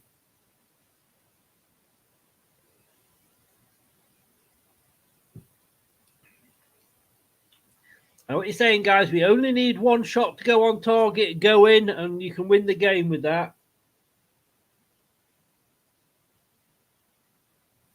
So, short free kick now to West Brom. They play it out. Oh, Leicester defender went in for it there. Fataou, but he was miles away. And they've still got it. Being kept at bay by Leicester at the moment, though, and it's back into the centre circle.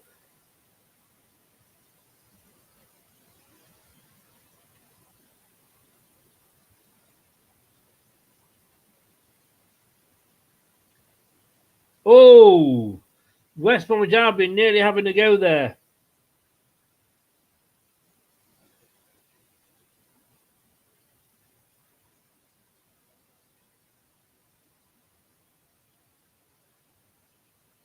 So it's his 5th card. He'll get a he'll get a suspension, but it's the last game that applies to. I think they are then wiped clear.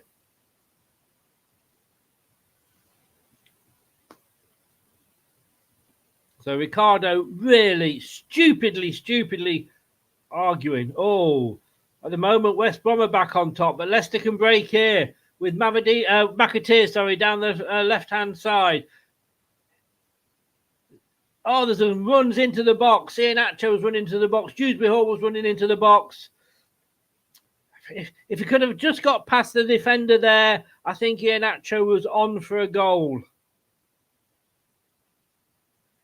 It's a good run. Iheanacho just to turn a pace at the end there, but he didn't quite get past the defender, and it's a corner for Leicester on the far side. Our 5th corner. Dewsbury Hall easily beaten there by the defender for West Bromwich Albion.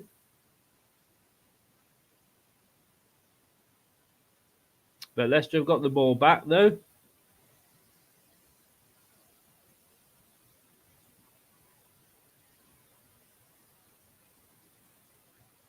That's a free kick to Leicester. McAteer's gone down. Free kick taken quickly.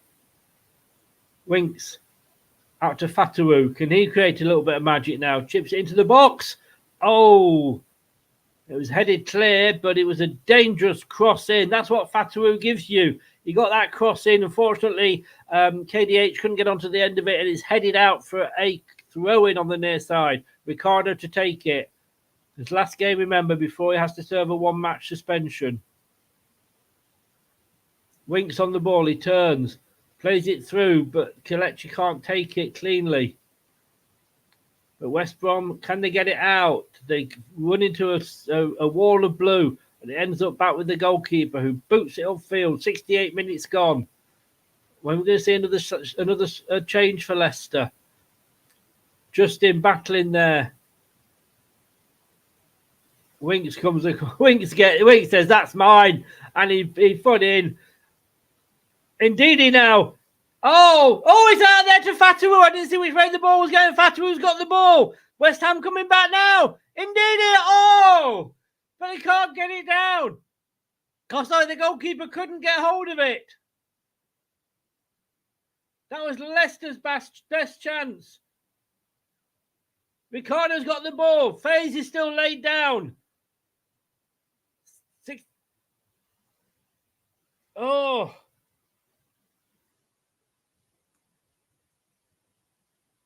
Wow. Good. Probably the best move for Leicester.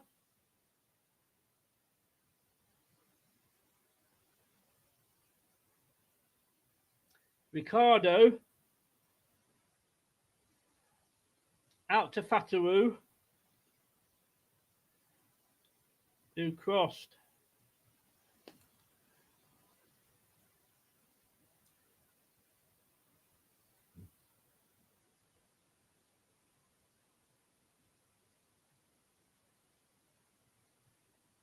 Wow.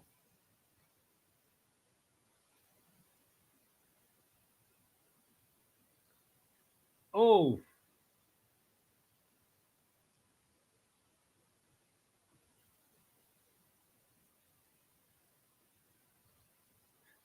Through ball from Ndidi there to Ricardo. To Inacho, who was a bit of a West Brom sandwich between the goalkeeper and the defender. Goalkeeper got the ball, but he's gone down. But yes, he collides actually with his own player.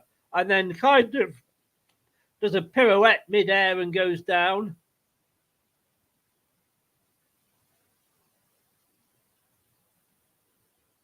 I'm not sure what the goalkeeper was trying to do there, but we have a Santa in the crowd. We could do with a bit of Christmas magic.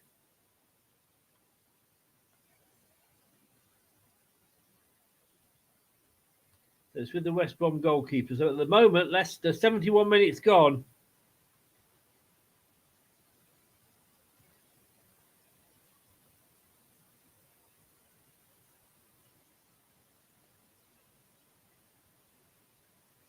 So, Fatawu now on the right.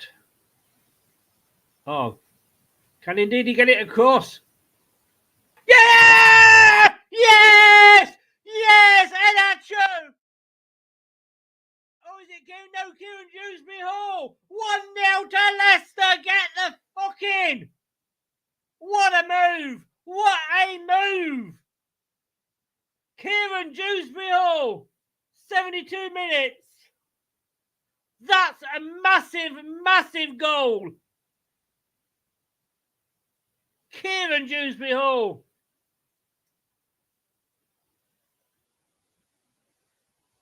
It was Ndidi to Fatawu to Ndidi. Crossed for KDH. And it's West Bromwich Albion 0, Leicester City 1.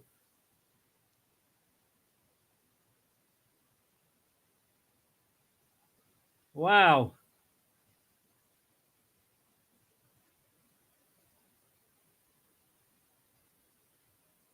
Leicester City players, fans, are in full voice now.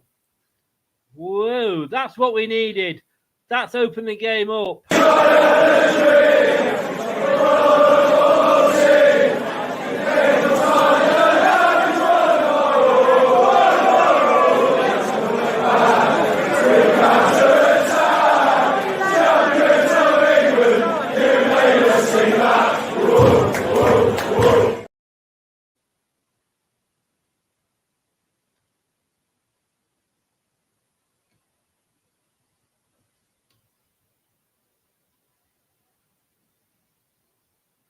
So he's booking somebody, the referee here.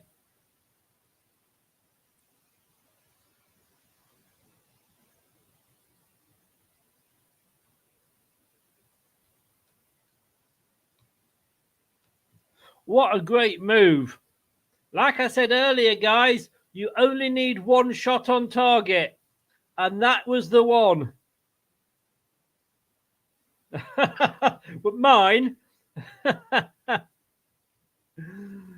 Oh.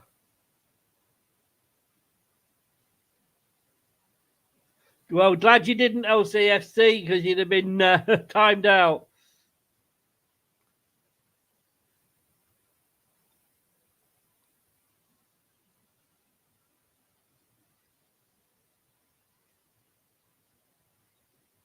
Yeah. I don't know. It's a bit of a hint, that one, Wolves. Be careful. If you hint at it, you still get timed out.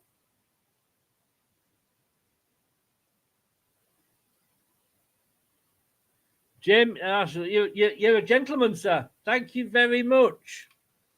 I think I may have made a mess of my my laptop there. Yeah, 3 substitutions for QPR. QPR, what must you say? I'm that excited. I've no fucking idea what I'm talking about. For West Bromwich Albion.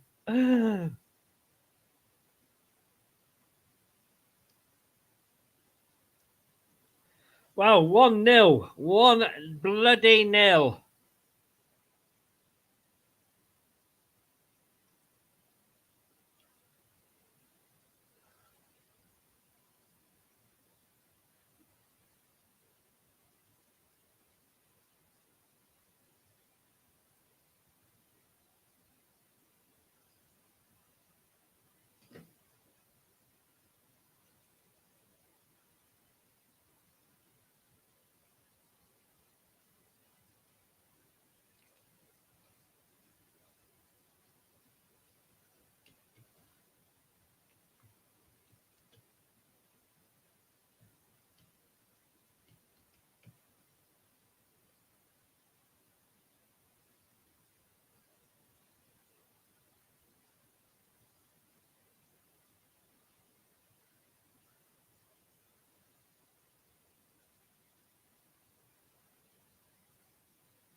So, Leicester have got it now. 76 minutes. We've got 14 minutes plus any stoppage time to hold on to this.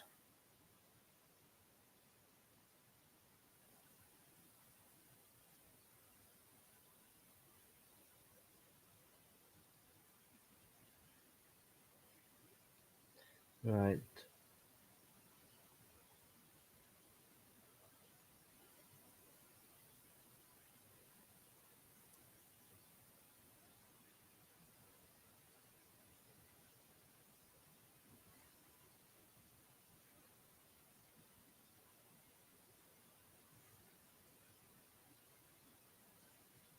So, Leicester City coming forward. Oh, Inacho! Oh, he was through and they nearly gave it away.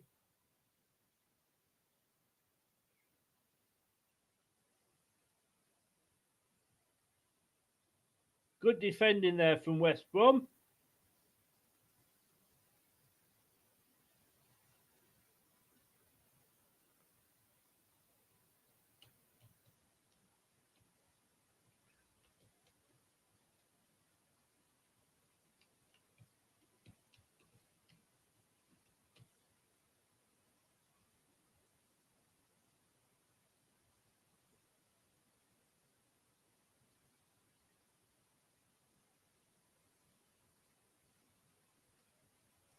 So, Leicester on top at the moment.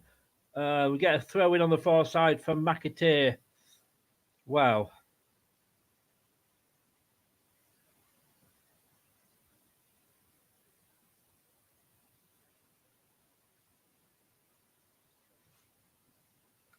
This we're just saying then it would be a key win for us. We do need to keep it tight at the back. You're quite right. We could do with a second one, couldn't we?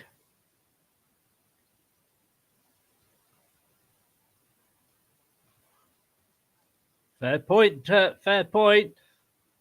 I hope I don't get 3 points. Steve, hello, mate. How are you doing? What was LCFC? Sorry, I'm not sure what you mean. Ronald's in. Let's get another goal, indeed.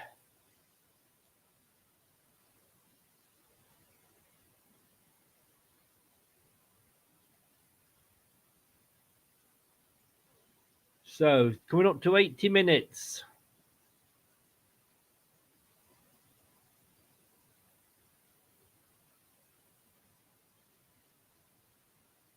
Wow.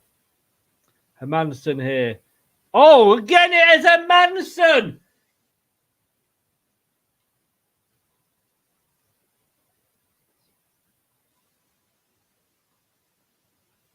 Oh, for God's sake, Hermanson, get the fucking idea!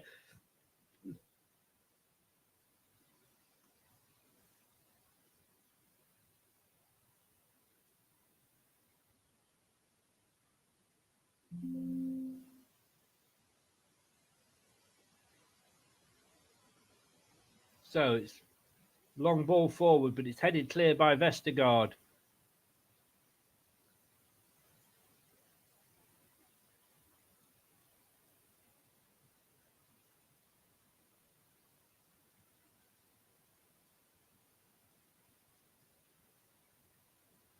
So West Brom. 9 minutes to go now. West Brom now have woken up.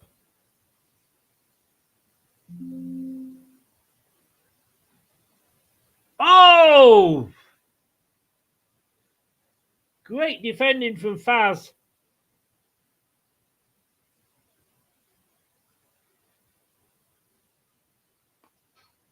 Great defending. Probably my man of the match. I'm not going to lie about Faz. He did. Yes, it was. Well, he was through, but he didn't quite get onto the ball. My streamer's stopped.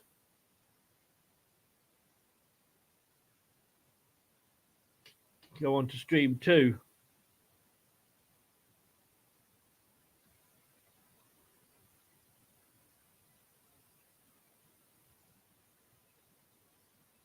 It's a blocked there by Leicester from the corner. Oh, and it's all the way back to the goalkeeper who's come out of his area.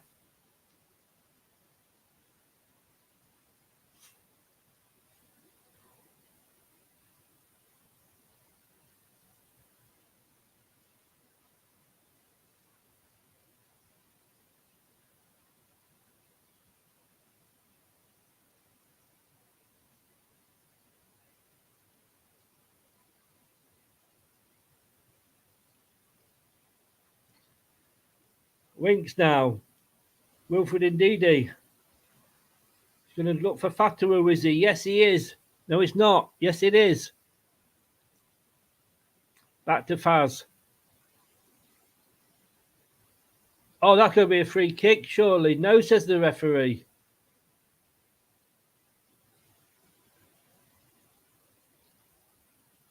Yeah, I do enjoy this division. The fact that cheap free kicks aren't being given. It's almost in the Premier League like they blow the whistle in the hope that a free kick, in case they make a mistake. In this division, the referees say nope. That was all right. He took a nudge in the back, but it's a contact sport.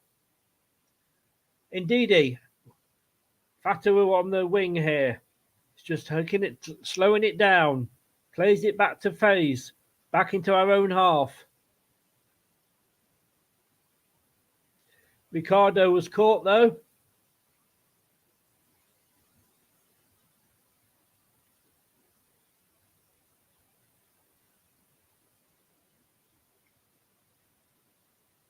Oh, lovely ball from Hermanson up to Indeed. He takes it on his chest and turns. Try to play Kelechi Iheanacho through. It doesn't quite come off. Swift can't get past Ricardo, and it's back to the West Bromwich Albion goalkeeper. Kells is closing him down.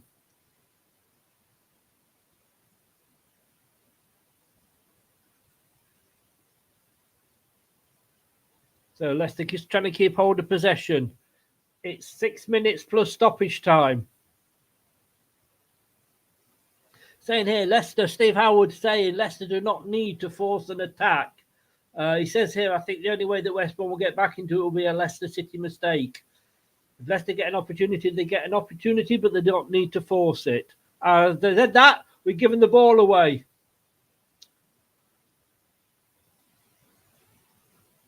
Oh, lovely. Thankfully, he tried to poke it into the box, did fellows from West Brom. Took a clip off a Leicester player, not sure who, and it just trickles into the arms of Hermansson. Justin now slows it down. Gives it to Kieran Dewsbury Hall, the goal scorer. He clips it all the way over. Doesn't get to Fataru, though, and it's headed out. And it's kept in by West Bromwich Albion as they come down this near side.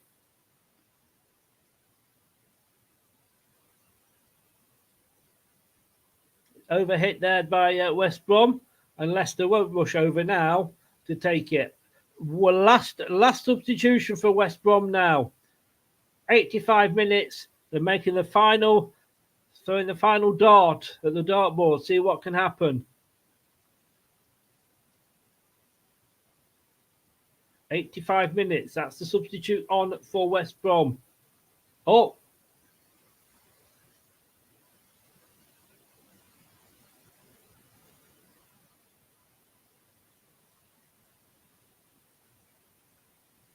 It looks like Cassidy is coming on.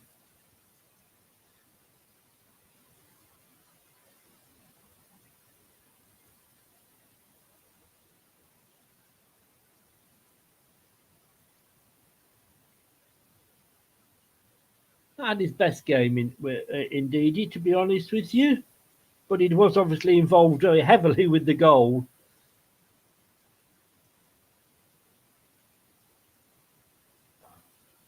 The throw-in on the far side. It's going to be a substitute now for Leicester City.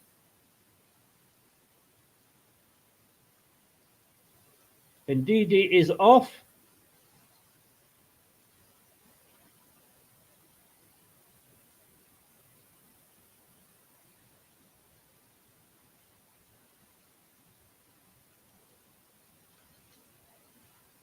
Cassidy is coming on.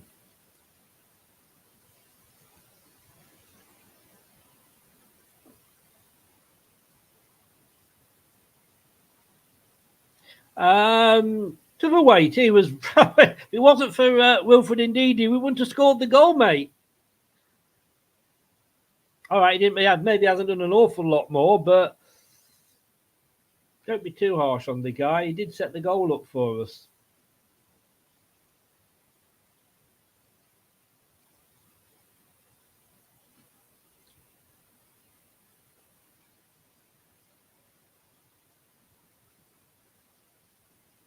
Oh, now it's fallen for West Brom on the edge of the Leicester box.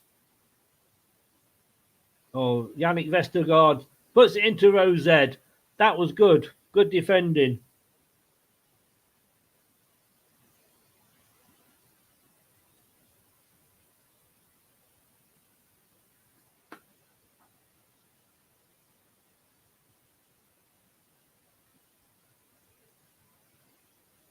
So it's a long throw here for West Bromwich Albion. Heading away by Justin. No, they've scored. 88 minutes.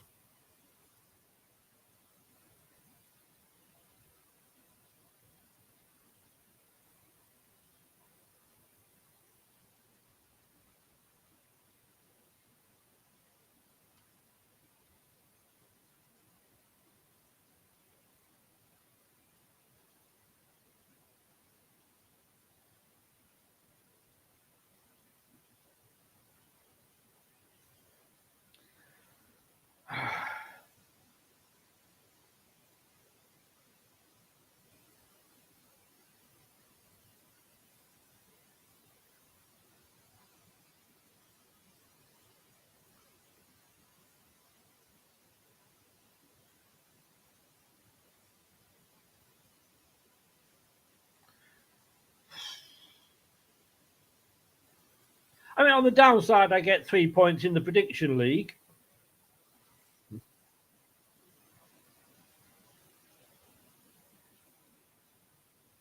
We couldn't get it away. We just could not get it away.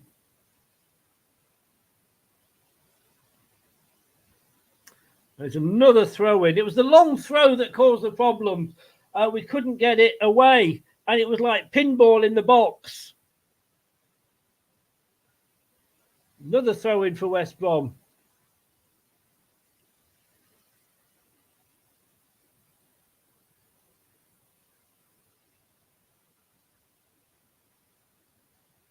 This is a replica of how we conceded the first goal.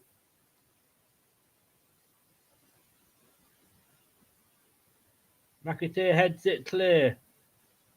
This time it is booted upfield by KDH, but it is only as far as the goalkeeper for West Brom. 5 minutes. 5 minutes, everybody.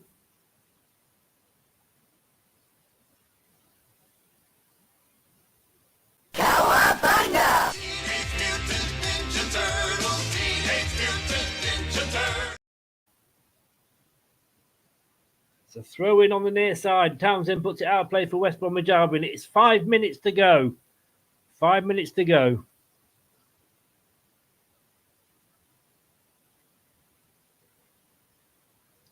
Yeah, there's a lot of noise from the West Bromwich Albion fans. Was that kept in? Yes, it was. Play it out to the far side. West Brom definitely going for the win now. Oh, that's a push in the back.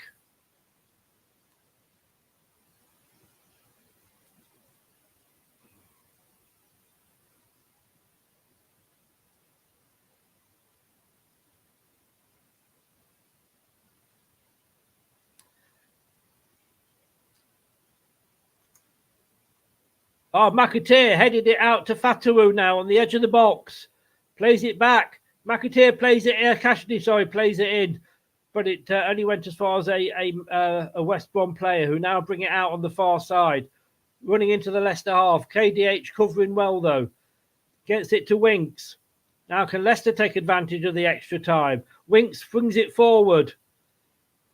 No, not a very good ball there to Iheanacho. He couldn't. That was not Iheanacho's fault.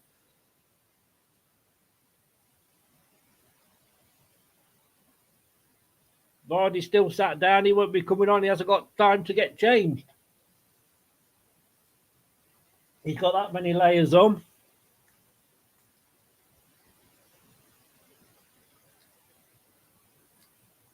I mean, let's be honest with you guys. At 0-0, would you have taken the draw? You know, because the second half, okay, we were slightly better.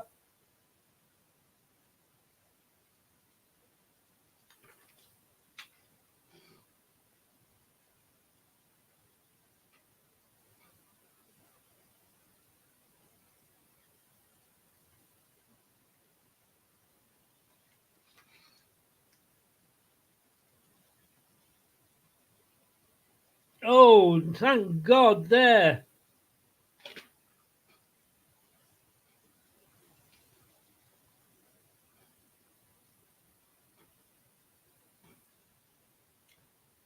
We are living on the edge here. We are living on the edge. Simon, hello, how are you? So it's another long throw coming in.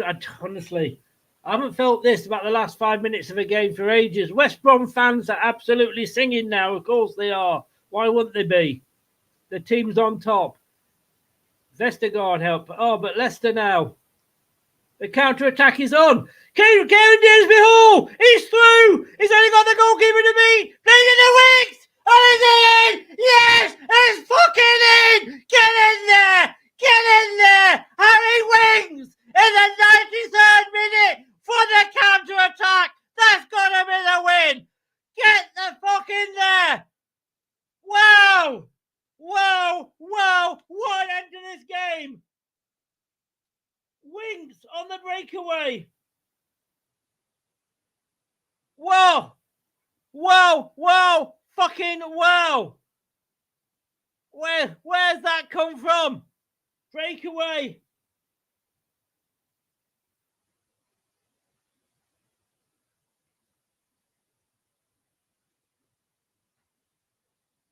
It was Kieran Dewsbury Hall. I thought Winks had put it clear. I thought Winks had put it to the side.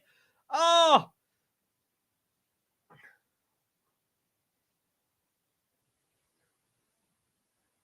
Oh my God.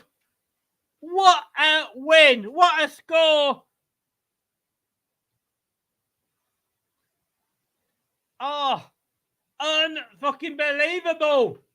2-1. I literally just said, would we have taken the draw? I don't care. I had 3 points in the prediction league. I don't care. Leicester are winning 2-1.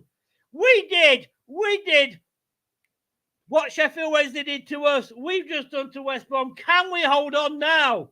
That is the question. It was a lovely breakaway, Jim. You're right.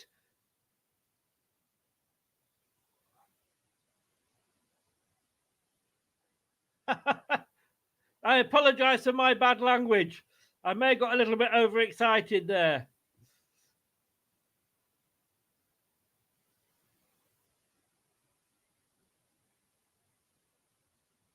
No, Simon doesn't spoil Jeff. He's a friend.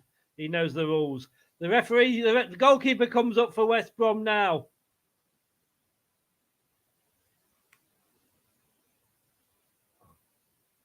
Another throw in for them.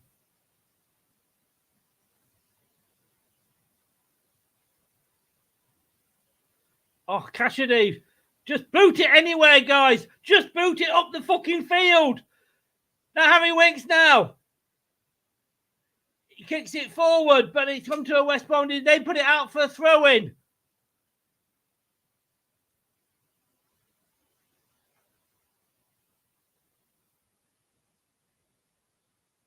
The goal. There it is! There it is! Leicester City have won!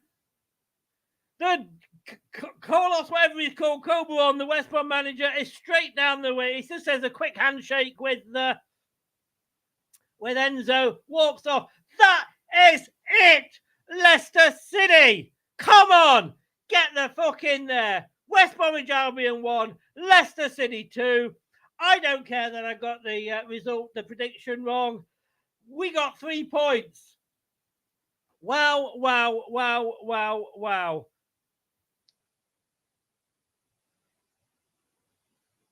One, two.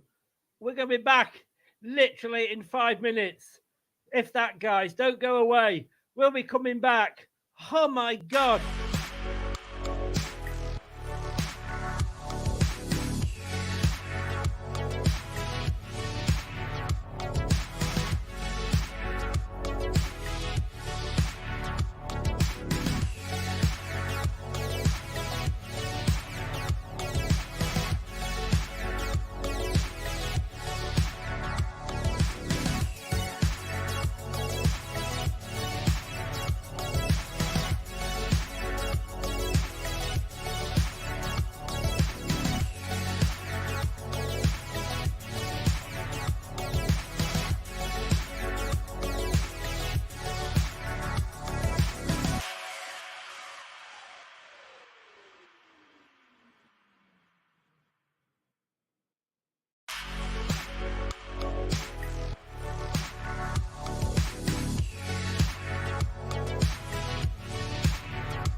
I'll have what she's having. Well, I'll tell you what, my heart very nearly gave in there. Guys, wow. I wasn't expecting that, but we can do it just as well as anybody else can. Brad, I'll come to you first. Sorry, mate. Yeah.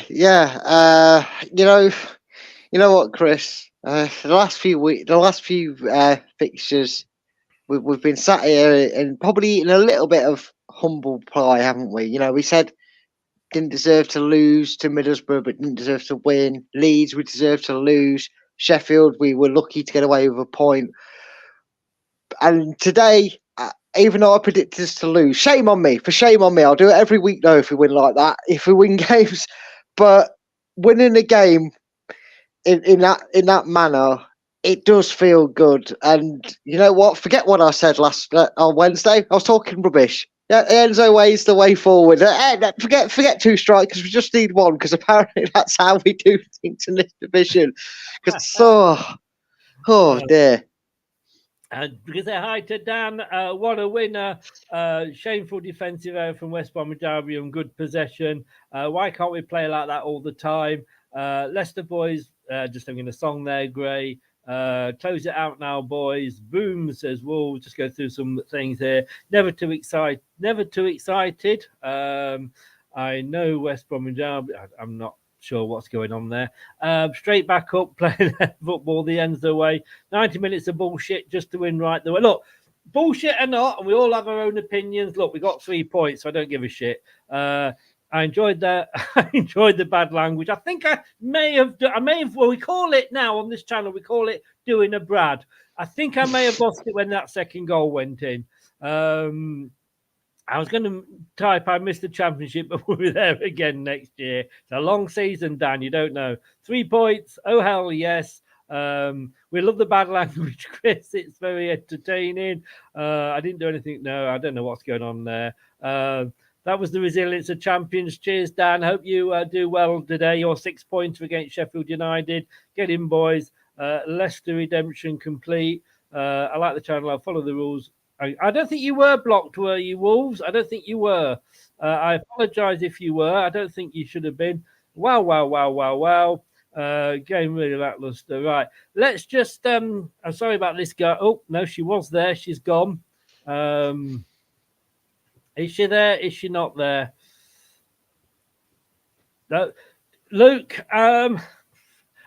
when they equalised at 1-1, I said I would have taken the point, at 0-0 was saying we'll take the point. God, when they got that equaliser, and we'll come on to the individual goals in a second and talk about them, but what a breakaway. That was, oh man, when they equalised, I was pretty frustrated, but I was still pretty this is a gutsy win, gutsy performance against a team that's in red hot form. So I think Kate's coming and going. Kate is coming and going. She was there, then she wasn't. So carry on. Sorry, Luke. Oh, I thought that we didn't want to talk about the equaliser. No, but I mean, just talk about the whole game. Just we'd have taken the point, wouldn't we? We would have taken the point against the form they were in away for sure, but that was just even better and just cherry on top. Gutsy win. That was huge, that performance for me. That was massive. We needed that. Sorry, Wolves, if that happened. I did not see anything. Guys, if you are modding, please make sure you get the timeouts correct. Don't be too trigger happy with the timeouts and make sure they're obvious ones. I didn't see any problems today, so please be careful, guys. Why was reserved forward after they try? They did go for it though, didn't they? I mean, look. All right, let's look at the. She is having problems. Is Kate? No shots on target for the first half. I was a bit pissed off, but I don't give a shit now, Brad. No, I don't either. And it's stark contrast to the midweek game, isn't it? We argued. Well, we didn't argue, but we made the point that if you were a neutral watching Leicester Sheffield Wednesday, you wouldn't have known who was top, who was bottom, sort of thing. But this week was slightly different because you wouldn't have known who was 10th in the form book and who was first, because that was what was missing. That was the grit between the teeth that I was merely expressing verbally my frustrations to not have. Kate's here, so I'll shut up. She's here. Kate, how's the heart? Sorry. Oh my God. Well, I had a double dilemma because not only did I want to jump for joy, I had to sit in the home end today because I couldn't get tickets. No. Oh my God. It took everything in me.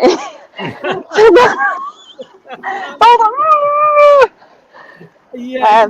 In there, I used to watch Leicester when I lived in Blackburn and Burnley. I used to watch them when they came, and I spent many a game in the other end. But I mean, that was so well. It was so Leicester-like to concede the equaliser, which was a bit of a joke, to be honest with you. Yeah. But then, I mean, what a breakaway to score that goal! God, and Bennett, I got no idea what West Brom were doing, by the way, defensively at that moment. But yeah, flipping it. I mean, you just have it in. You just had that Leicester feeling that when KDH was 1-on-1, you were like, "Oh, don't fuck it up, don't mess it up." Yeah. And then Winks obviously doing what Winks does best and reads the game perfectly, gave him that opportunity to side it if he wanted to, which he did. Yeah, amazing. That went in. Sorry. Were you behind the goal when that went in? I was exactly on the side, almost level with the pass to Winks.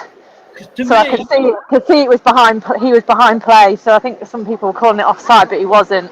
He was behind the play when the ball was played. So to me, on the screen, and I don't know if you guys nod or shake your head. To me, I thought when he hit it, Winks, it looked like it had actually gone wide for a minute. Oh really? Okay. I couldn't see it from that point of view. I was side on, so yeah, unbelievable. But nice to see because it was in the home end. It was nice to see because I wasn't caught up in the going bananas down the other end. I could actually see how much it meant to the whole team. They were absolutely going mad. The team were. So it was in front of the away fans as well. Yeah, somebody got a booking at the end. I'm not sure what for. Oh, okay. But they said they were happy to take the yellow card. I think one of the players celebrating took the shirt off. Just so you know, that's what it was. Oh. I think it was. Cheers. Ricardo got a booking. He'll miss the next game though. Oh, okay. That was really harsh. I mean, the ref had a great game first half. He was virtually invisible. And I thought he let a lot go, which was really nice to see. And then all of a sudden he starts making silly decisions and bookings. And I think one of their players got booked for a bit of a shoulder charge on KDH. And I'm like, it's never a booking. It seemed to go a bit silly for 20 minutes with the referee. I'm not sure what happened, whether he thought he looks like he should be doing more than he should be. I don't know. He actually got booked for arguing with the referee. And to my I saw him walk up to the ref, and all he said to the ref was, "Something happened over there, something happened over there, and you're punishing us for this." That's all you could see his how he was speaking, and then he walked off. So if you're not allowed to have that kind of conversation with the referee, that's a bit rubbish. He is captain. Unfortunately, you can't argue against the yellow card like you can with the red. Yeah. But anyway, bye. It was a tough game. After this game, all the yellow cards get wiped. So yeah, okay, that's good to know. Highfield's saying here, and again, I don't know whether you saw this. West Bromwich Albion manager stormed down the tunnel. Now he said he refused to shake hands with Enzo. I didn't. I thought he went to shake hands with Enzo, and then I said in my commentary, and then went straight down the tunnel. Oh, I don't know. I didn't see that. I was too busy watching everybody go over to the fans at the end and just absolutely savouring the moment. It's like history repeating itself. And I'm down here, guys. I'm down here. I know. We hung back to watch, just watch from afar without looking like we were applauding or anything. But what a statement win, though. A massive statement win. Massive statement win. Not many of us went for. I'll check the predictions in a minute. But for me, Kate, before I let you go, you rate the team out of 10? I think a 7 today. But defensively, we were really good. Didn't look like conceding, really. We thought we held our own, but it's just, again, the creativity was an issue, but we ground it out. And when you go into a slump, I thought we looked a bit unconfident at times. I thought we looked a bit shaky on the ball, not having courage in our convictions. And when you're going through that kind of period, to win away at 4th in the league is just brilliant.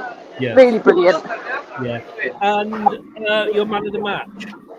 Probably Winks again today. Thought he was superb. I think he did like an interception, didn't he? Don't know if you guys saw that. The interception in the middle of the park. He went to the bicycle kick.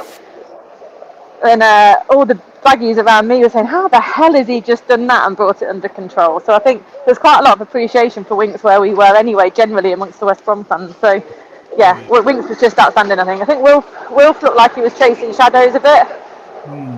Nacho didn't really offer a lot, did he? And I thought the defence did well today. Yeah, I thought we defended well. We gave the ball away a lot all over the pitch, but then so did West Bromwich Albion. You know, but we looked like the home team really today. I thought from the outset we looked like the home team. Until they scored, I couldn't even hear the fans. I thought we were playing at the King Power. All I could hear was the fans singing. And I just look, to me, that was basically saying, look, Sheffield Wednesday was a one-off. That, take us lightly. That's what to do to you. Yeah, absolutely. And you just got to learn from your errors. I hope Mads learned a bit today. I thought some of his distribution was really shaky again, like making hospital passes and being the fault for most of that 10-minute period where we couldn't get our arses into gear defensively. We were just wobbling a bit. But we weathered it. It was fine. We regrouped. Brilliant. I think that'll be such a confidence boost today. It will. And we're saying to Ipswich now, come on, you've got to do it, So we'll see what happens when they kick off in 15 minutes. Kate, have a journey back on the train. Thank you so much. Thank you. I will see you tomorrow night for the debate show. Tomorrow night? No, I won't. I'll see you Monday night. I'll say what's tomorrow night. Okay. Yes, Monday night. I'll see you there. I don't know. All right, bye guys. I'm high on life. What can I say? Okay, see you soon. Thanks a lot. Bye. Bye. God, I don't know if I'm coming or going. 6 corners to Leicester, 4 to West Brom, 25 tackles to Leicester, 15 to West Brom. Just looking at the stats here, 60% possession, 9 shots from both sides. Both of us got 3 on target. Luke, best win of the season. I've got to have to say, and I know I was there when we beat Southampton and what have you, but for me, I'm sorry, that was the best win of the season. No, I'll probably agree with you, mate. That was an exciting game from start to finish. Frustrating at times, but really, that was amazing. Was it 1 minute to go from Winks? Beautiful, gutsy performance away. We really needed that, like I said before, and I think that's just great for morale for this team as well. For me, so many people you could pick out. I thought FaZe had a great first half and really good game as well, but for me, Kieran Dewsbury-Hall was just a level above. So you're going for Kieran Dewsbury-Hall for your man of the match? 100%. You could really closely make the argument for Harry Winks. I can 100% appreciate that. That recovery he had when he pulled JJ out of a pickle was amazing. He also got the second goal. But for me, a goal from Kieran Dewsbury-Hall, beautiful, unselfish assist to Harry Winks for a superb winner. Has to be Kieran Dewsbury-Hall. Just to say there to NBT, before I come to you for your choice, Brad, we only had 3 shots on target, but then so did West Brom, and they were the form team. They were top of the form, table. They after us, they have conceded less goals than everybody else. So there's, I think we're 11 now. They were 17 or whatever. Obviously, that's changed now. So you can take that into account. We weren't playing Rotherham or anything here. I'm going to take my man of the match in a second, Brad. Go for it with yours. Not bad scoring 2 past an opposition with a 0.27649 XG. Asta says there. I got it from a very reliable West Brom doppelganger of mine for talking, apparently. My man of the match is it's nice to have a difference of opinion, isn't it, Chris? Because it's nice to have one where I think my man of the match,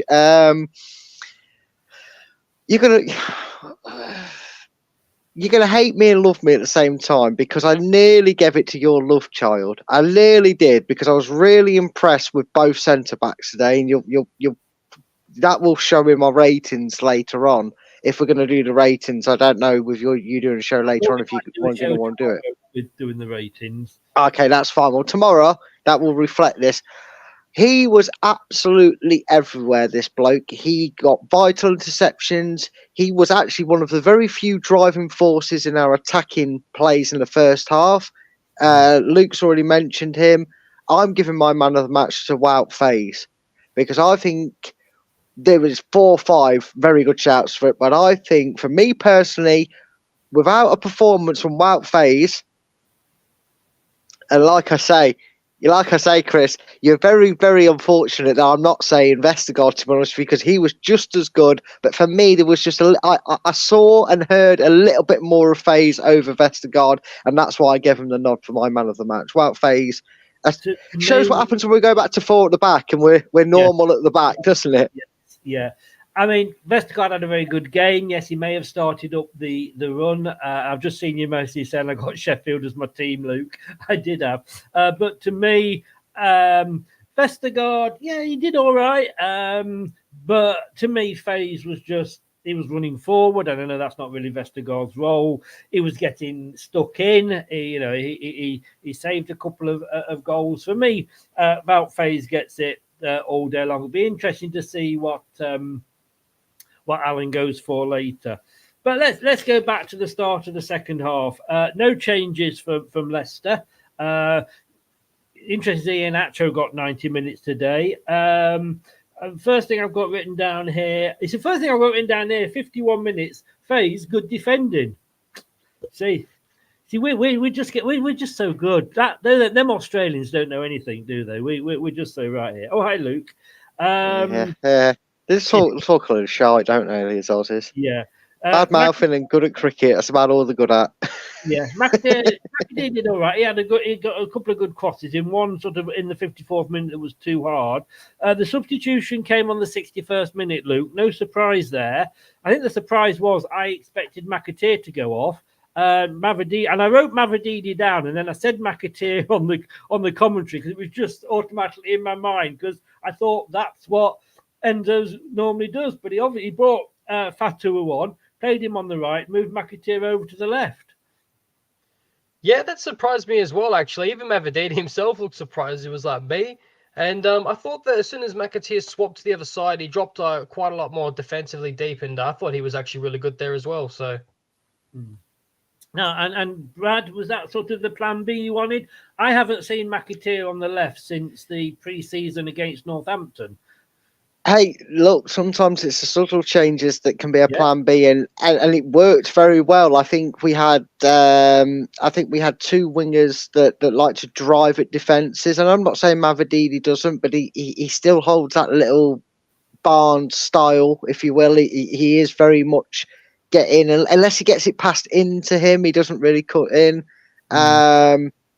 So for me, the swap was a surprise. And it certainly unsettled West Brom because I think once them changes were made, it really unsettled them. I mean, for a team that, 0.2, whatever, XG, don't concede at home, they were all over the shot. Like Kate said, and I'm glad you actually mentioned it and she mentioned it because I was going to ask you in the comments whilst I was muted to ask her, was it just me or maybe us listening, but did the West Brom fans, did they only turn up for the 89th minute, because I didn't hear them, and you could tell, and that's what happens to a home crowd when you're under pressure and under the cosh. And yeah, I thought it was very shrewd, because I was like you, Chris, I was like, Fatu's coming on, that means McAteer's going to the left. And I kind of did that like you. I kind of watched him go over to the left, but stay there, and Mavadidi come off, and I was like, okay, let's see what that means. Because me was that I was watching the game, and Fatua came on, and I just presumed that it was McAteer that had gone off, and then I sort of saw 2 seconds later. I'm looking at it, and I thought that's McAteer on the pitch, and he's on the other side. But that Luke sometimes. Yeah, all right. So the formation didn't change, but changing the players around like that just gives the defenders like, whoa, what does this guy do? Yeah, Dev, mix it. Oh, sorry. No, go on, Luke. That was for you, mate. It was for you. Yeah, definitely mixed it up, and I thought, like I said before, he did a good job on the other side, McAteer, and Fatawi coming on brought something on different. Great, excellent. Enzo did saying. Just saying here, I see West Brom manager got a major hump at the end. Yes, of course they did. I mean, how would we have felt? And we know how it feels at Tottenham Hotspur, but how would we have felt if that had happened to us on that? But a stupid yellow card, Brad, for Ricardo. I didn't see him because obviously we're watching it on the telly, but apparently he wasn't being overly critical. Surely captains are allowed. I mean, this is the thing. You're not supposed to have players aren't supposed to go and surround the referee anymore, but players are supposed to be allowed. The captains are supposed to be allowed to go up to the referee and go, "Excuse me, Mr. Ref, could you explain that, please?" Yeah, I think they are, but I also we don't get the luxury of seeing what the crowd do at times, and someone who maybe concentrated throughout the whole thing, you don't know what was potentially said because the commentators' mind were a bit puzzled. They must have said, well, he must have said something because he's not been booked for the foul. And I maybe wonder if, because he's the vice captain, he's the one that goes up to the players. I maybe wonder if the referee went, keep going and I'll book you. And you don't know. I mean, look, it's a soft yellow card. It's one of them who kind of bemoan because as it is, he is now suspended for our next game because it's one of them that's more frustrating because you think if he didn't get that yellow card, was next week. They get wiped clean after this weekend, so he is suspended for the Plymouth game, which is a bit frustrating. But hey, maybe put Justin back on that right, put someone on the left, and mix it up like he did today with his substitutes in the forward position. But I don't think we're gonna, obviously we'll miss Ricardo, but it's not like it's the end of the world for Leicester and our fans. But it's just, I do agree, it's a needless one, but it was one that raised an eyebrow, wasn't it? Thinking, why is he getting booked? What did he say? Did he call him a numpty or something?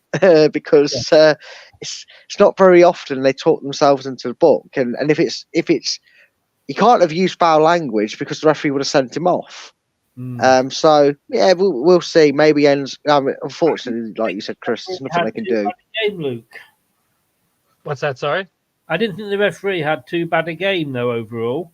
No, I thought he let a lot go on that first half. I thought. In fact, I was going to ask you about that. Do you think that was a penalty with Mavadivi to hand the back, or do you reckon that was soft too? Well, they said on the commentary, didn't they, that he went down too easily. But when you saw it in real time, were you like, ooh, like we kind of I said in the commentary that we were lucky to get away with it. Yeah, I thought so too. And I think if that, somebody said in the chat, if that had been in the Premier League, that would have gone to VAR and VAR would have given it. 100%. What I like about the referees in this division is that it's a man's game. He wasn't giving soft free kicks. He wasn't blowing every 5 minutes, much to the disappointment of his wife, I'm sure. But he wasn't blowing every 5 minutes. He was allowing the game to play. He played a lot of advantages, and that was good. But yeah, you catch somebody, they go down, carry on. It's not a foul. Would you agree, Brad? Yeah, I would. And the Sky commentators got it bang on. Yes, he's gone into it, but it's not so much about how you do it. It's about the initial contact and what it goes on to impede. And he didn't impede anything. He could, yes, there's contact with the player, but it's never enough to take him down.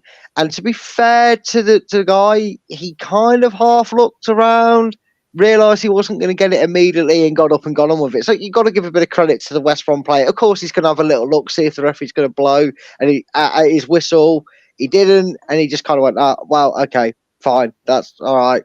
We haven't got the decision. So credit where it's due, because you don't get that in the Premiership. Gordon Bennett, there'd have been 13 players, the manager and the kit man and the tea lady would have been surrounding the ref. That was a Premier League game. That is very true. Right, let's go on further on to this. The first goal, Luke. What a move. Probably the best move up until that point from either team.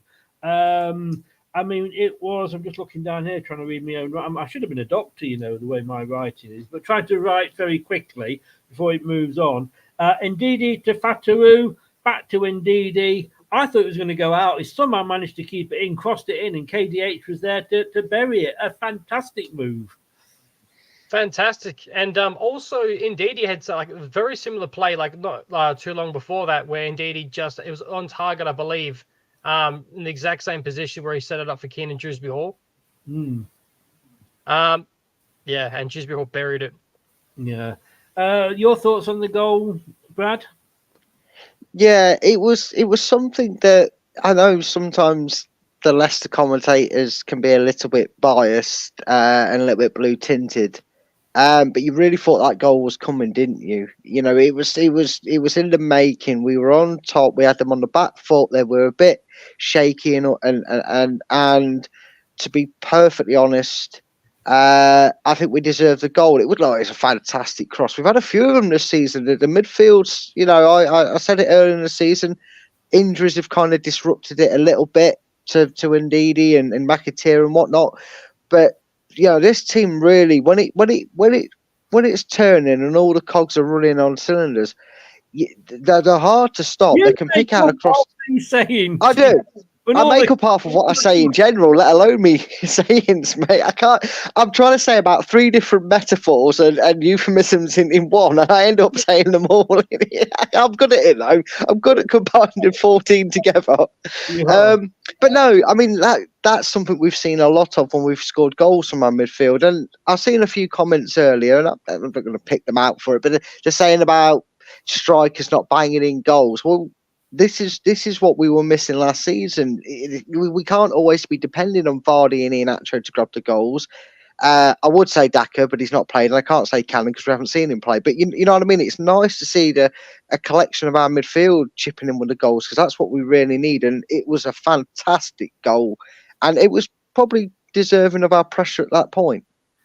Luke, nice the fact that we only got a cross in. There was somebody in the box on the end of it. We haven't seen that too much in the last few games, have we? No, we haven't. That's probably been the most frustrating part of some of our performances. Okay, yeah. At least you get the opposite to me with Luke. That's brilliant. You get Tweedledee and Tweedle talks less. I was offering to do something where you had a chat and then, we stopped. You know. That's part of the problem. Is if you want to continue on to that, like part of Kelechi and a few others dropping way too deep sometimes. And then also, if you want to talk about Mavididi being a bit indecisive, it slows the play down. But I thought great part. I don't know. Yeah. Luke, Brad, I mean, sorry. 3 subs as soon as they went down 1-0, and I thought, hello, you know, they're actually going for this. They've realised they need to do something, and they did it. Quite positive from their manager.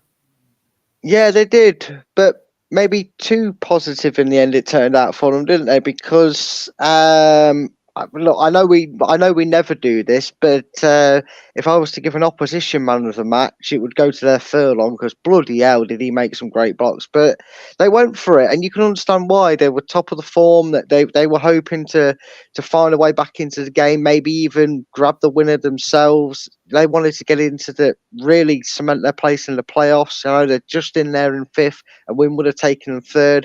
And to credit to Leicester even more on that front, Chris, because they made them changes. And normally when a team does that, when they're going to go down, you sit there and think, oh, okay, buckle up. These next 10, 15 minutes, here comes the kitchen sink, the fridge freezer, and everything else coming Leicester's way. But they didn't really, did they, Chris? It continued in the same sort of manner. I will say one thing. I know we'll touch on it a little bit later, but I do find it a little bit poetic that the same situation that led to their equaliser also led to their downfall with our goal, didn't it? The long throw into the box. But it was Leicester did it well. They noted the changes, they were alert to them, and they didn't let them settle in and get their feet into the game, I felt. I'm going to talk to you about this one, Luke, because if I talk to Brad about Nacho, we only get one side of the story. I'm joking, joking. But Luke, there's a chance for Nacho. It was a lovely through ball. He had the chance. He was almost in a West Bromwich sandwich, and the goalkeeper and the defender sort of knocked each other out. Yeah, I thought that was brilliant, mate. Yes, and then trying to get a free kick out of it. But look, just not long after that, Hermansen, again, I don't know what to make of him because he's been great all season. But today, I counted 5, possibly 6 times when his pass out went to a probably 5, went to a West Bromwich Albion player. For me, I thought he had a mare today. He's usually really, really reliable. He's always going to play that high risk, high reward ball as an extra man of defense. So we are going to expect to see some dodgy passes, but tonight there was a lot of them. Like that was, like I said, probably his scariest game to watch, to be honest. Yes, yeah. I'm going to come back to your comment there, Tubavate, because it's a good point, but I'm going to come back to that at the end. Let's just save a couple of those, and Wolves as well. Cassidy coming on for Indeedy. We're seeing the same substitutes all the time, aren't we, Brad? Yeah, we are, but we also have our depth in quality probably stops after the bench, and maybe two players outside of the bench if you really look at it as to who we've seen this season. So whilst we admire our talent and depth of pool of talent that we have at the club in comparison to the remainder of the championship, or at least the majority of it, I'd still say we edge out Leeds and that anyway, but we are going to see likes of likes, especially loanees. And to be fair, if we say it about other players, we maybe need to say it about Cassidy. He's going to need some minutes. He's going to need a run in the team. And to be honest with you, he got a few blocks in. He swung a leg at a few and kind of scuffed a clearance, but that's what we needed at that point. I was all for hoof it long, and then he that's exactly what he was doing, especially when that last minute and a half or extra minute or so that West Brom got from our goal, it proved vital. I actually think, I hate to say it, but I think you were right after his first couple of games at Leicester, Chris. I think Cassidy really is a super sub. He comes on, did a sure job. Didn't have long, obviously, but he came on and did reasonably well, I felt. I've definitely better than his performance against Sheffield Wednesday. Burnley have gone 1-0 up after 4 minutes against Sheffield United. A real 6-pointer there. I'm just thinking if there's... Call the police. There's a fat ginger man running around Burnley and Kate's chasing after him, telling him to get in the house because he's taking his clothes off. oh my God. Middlesbrough 1-0 up against Leeds. It's funny. It's a funny old game, isn't it? When pressure's on for you after the result doesn't go your way. Leeds, and Huddersfield 1-0 up against Swansea. Everything else is 0-0. Vestergaard putting it into. I liked it. A bit of defending from the Great Dane. He just kicked it out. He didn't care. He just kicked it out. But unfortunately, from kicking it out, the long throw, Luke. Total confusion in our defence. It was like ping pong. It could have gone either way, and it went into the goal. You talk about the one we just conceded. Or have they? No. What? Sorry. No. I think he's questioning whether you're on about the goal that we conceded. The goal that we conceded. Yes. Sorry. Yes. Yeah. There was confusion. Throw. We didn't really clear it, and then it was like total confusion within the box, wasn't it? Okay.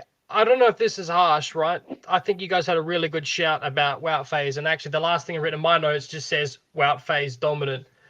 But for that moment, I don't know if I'm being harsh, but like he looked a bit confused when I watched that replay. You couldn't say could he cleared it. I don't know, but if it wasn't for that play, I probably would have actually given him man of the match as well. Do you think he's being harsh, Brad? I think he is a little bit, because that was one of them where I have to admit when I heard it pinging around and it was pinging around everywhere, my heart started to sink as if I already sensed it was going to happen. It was like, oh no. And like I said, we all know what my prediction was for this game. I've never been more grateful to get a prediction wrong in all my life, despite being third from bottom of the prediction league, should I say now. I'm thinking, fine, I get 3 points in the prediction league. Yeah. Yeah, see, folks, you think Chris was swearing because we won the game. No, Chris wasn't swearing because we won the game. He was going, it cost me points in the prediction league. That's what he was thinking up there, really. But no, I kind of, because of how things have been going the last few games for us, the Sheffield Wednesday games fresh in the mind, I just thought, oh no, here we go. We're gonna get sucker punched again.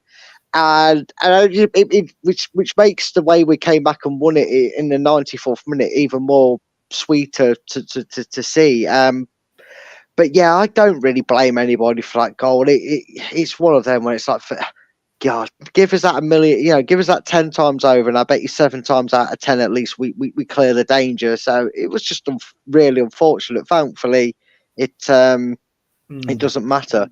Gordon Bennett, 16 seconds, Burnley scored. Oh, yeah, Dan must have got out of breath celebrating the goal. Luke, I wrote here, I've got 2 lines here. Well, 3 lines. Let me take you through these 3 lines. My first line was, at 0-0, we would have taken a draw. And I would have done anyway. And we said at the start, me and Brad, we would take the draw. And I think when it was 0-0, I'm thinking, well, hang on a second, that's fine. At 92 minutes, I've got Leicester defending well because it was all West Brom at that point. And then at 93, I got breakaway, KDH, Winks, goal. I mean, that was a mad 5 minutes of extra time, wasn't it?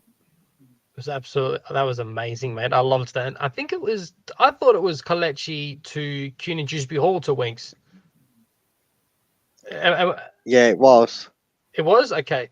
It was, Chris. It was groundbreaking history. Sorry, Luke. Yeah, it was. Yeah. That goal was groundbreaking history. It was a wonderful header by Vestergaard and a wonderful pass by Iheanacho. So our 2 love children combined for the winning goal, Chris. I don't know. I only heard you say. I think you were. I don't know. I think you only wrote down the last part. KDH passing it to Winks for the goal. He's only yes. Yeah. Luke, silly you. All he's done is the end part. He's not done the middle part. You're trying to criticise your work, Chris. Don't have it. Kick the Aussie out. Come on. Unprofessional. Unprofessional. Oh, it wasn't me, Luke. That was Brad. I didn't do it. My hands are clean, and the other one I can't show because I'll drop my phone and you'll be staring at the ceiling. Was it just me, Luke? I'll ask you first. I thought Winks had. I literally thought it had gone down the other side of the post. He had the whole goal to shoot at, and he decided just to tuck it inside. No, I thought the same thing as well. Don't worry, I panicked for like a split second, and yeah. Again, maybe I was being a bit harsh before on phase. Everything looks worse in slow motion. Makes it look like they got snake charmed, but yeah. Yeah. Brad, I mean, that was just a breakaway. I mean, it was 2-on-2. Was it defender and goalkeeper? I'm trying to remember. KDH. Yeah, I think so, yeah. I thought KDH, and I could have understood if it had a go, because if that had been Vardy wouldn't have passed it. Vardy would have had a go. But KDH, I've got to say, full credit to him. He could have taken it, but he didn't. He saw Winks there. And to be honest with you, it was if Winks had missed that, he'd have deserved to have his Dodger chopped off. But I mean, he won't score an easier goal than that. And fair play, I've got to say to KTH, we talk about making wrong decisions. He made the right one there in passing it. Yeah, he did. And, I'm never going to begrudge taking the easy pass again when it results in a goal. Although you are correct, Winks almost seems to do his utmost to try and miss the easiest goal he'll ever score in his career, to be fair. But it went in the back of that, and that's all that matters. And again, we've questioned our arrogance. Ipswich are 1-0 up at Coventry. Well, we can't have it all our own way. I saw earlier in the comments apparently Leeds have already got that level, but Sheffield Wednesday 2-1 up now. Oh, for God's sake, Middlesbrough, he had one job. But Sheffield Wednesday winning, who laughed at me for predicting that? Oh, you. I'm going all right at the moment. So far, so good on that one. But anyway, we won't talk about it. I've forgotten that. He did. Only 9 minutes played, Brad. Only 9 minutes played. I know. Stop the count. Yeah. But in fairness, it was very good of Leicester, because Leicester, West Brom, I think they were the makers of that goal. And I know that sounds strange. You're thinking, how were they the makers of that goal? Because they got a throw in very, very similar to where they scored their goal from, when they threw it in long into the box and it ping-balled around. And I think they got a little bit greedy. Their eyes lit up and thought, oh, we can cause chaos here. We might nick a winner. And that overcommitment, and it's just allowed certain players to just notice, hold on a minute, if this ball breaks away and I'm in the box, I'm going to be gutted. I'd rather be here. So if the ball does come out, we could break away. And your love child gave it to my love child, sitting by the fire. So I went on a tangent there, the song. But you know what I mean? And that allowed Leicester to break away.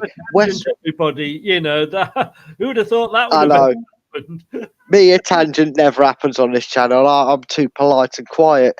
But no, it was smart by some of the players, notably Winks and Dewsbury Hall, to kind of risk leaving someone open in the box on the hope that somebody wins well, not on the hope, but backing their defenders to win that header, so they had a chance to break away.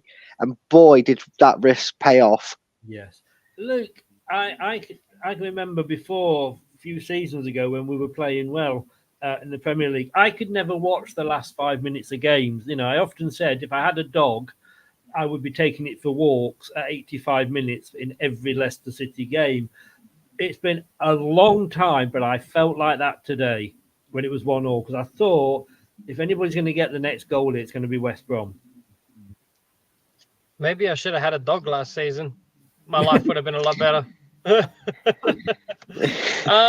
No, I felt the same way, mate. I thought once that you could really, when that long ball got sent in before the whole turnover, that was like, I felt like the momentum was in their favour, and the crowd was behind them as well. The crowd wasn't quiet then.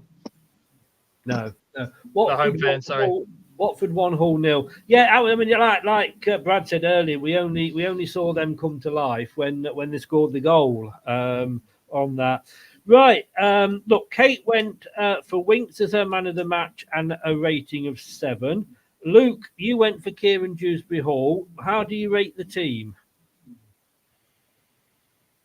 I really want to give an 8, mate, but I'm going to go with a 7.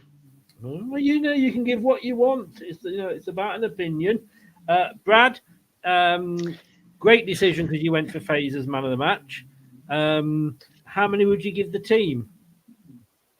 I'm not gonna be like Luke, for the fact that they didn't let that 89th minute goal deflate them. The fact that they could have fallen apart. West Ham could have won it. They could have got scared and said, "Look, take the point, leave it. We'll stick 10 men behind the ball." No, they committed to the cause. They didn't let the crowd suddenly waking up from the library, coming out of the library and making noise that they were in, because it was a bloody library. I tell you that much, right? Yeah. I am giving them an 8 because they did not let anything affect them. That late goal would have killed many a team off and said, pack a bags, take the point, get us on the coach and go home. They didn't settle for it, Chris, and I love that about it.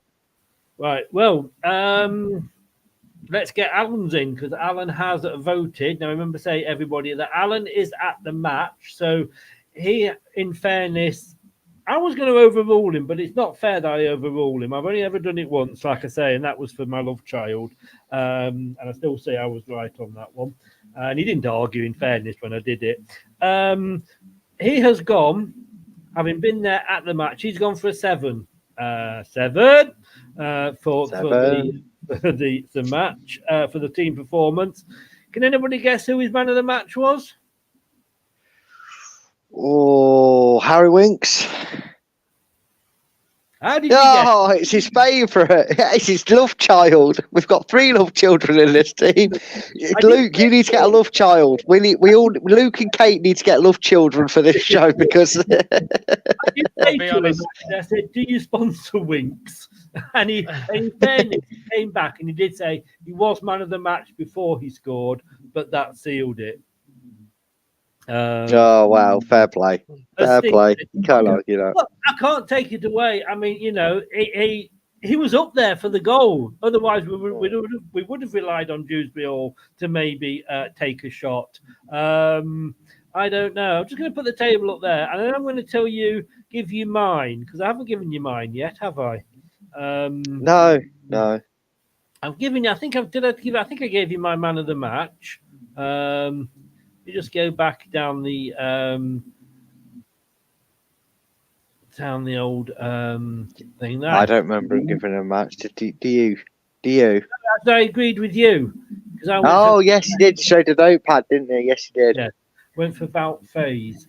Yeah. How many do you think, Luke? How many do you think I rated the team? Who, me? Yeah. How many do you think I rate? You gave them a 7 because you chickened out of giving them an 8. I'll be honest with you. I'll touch on that. If it wasn't for how dodgy Mads was, I would have given it an 8. That's my reason why I didn't go an 8.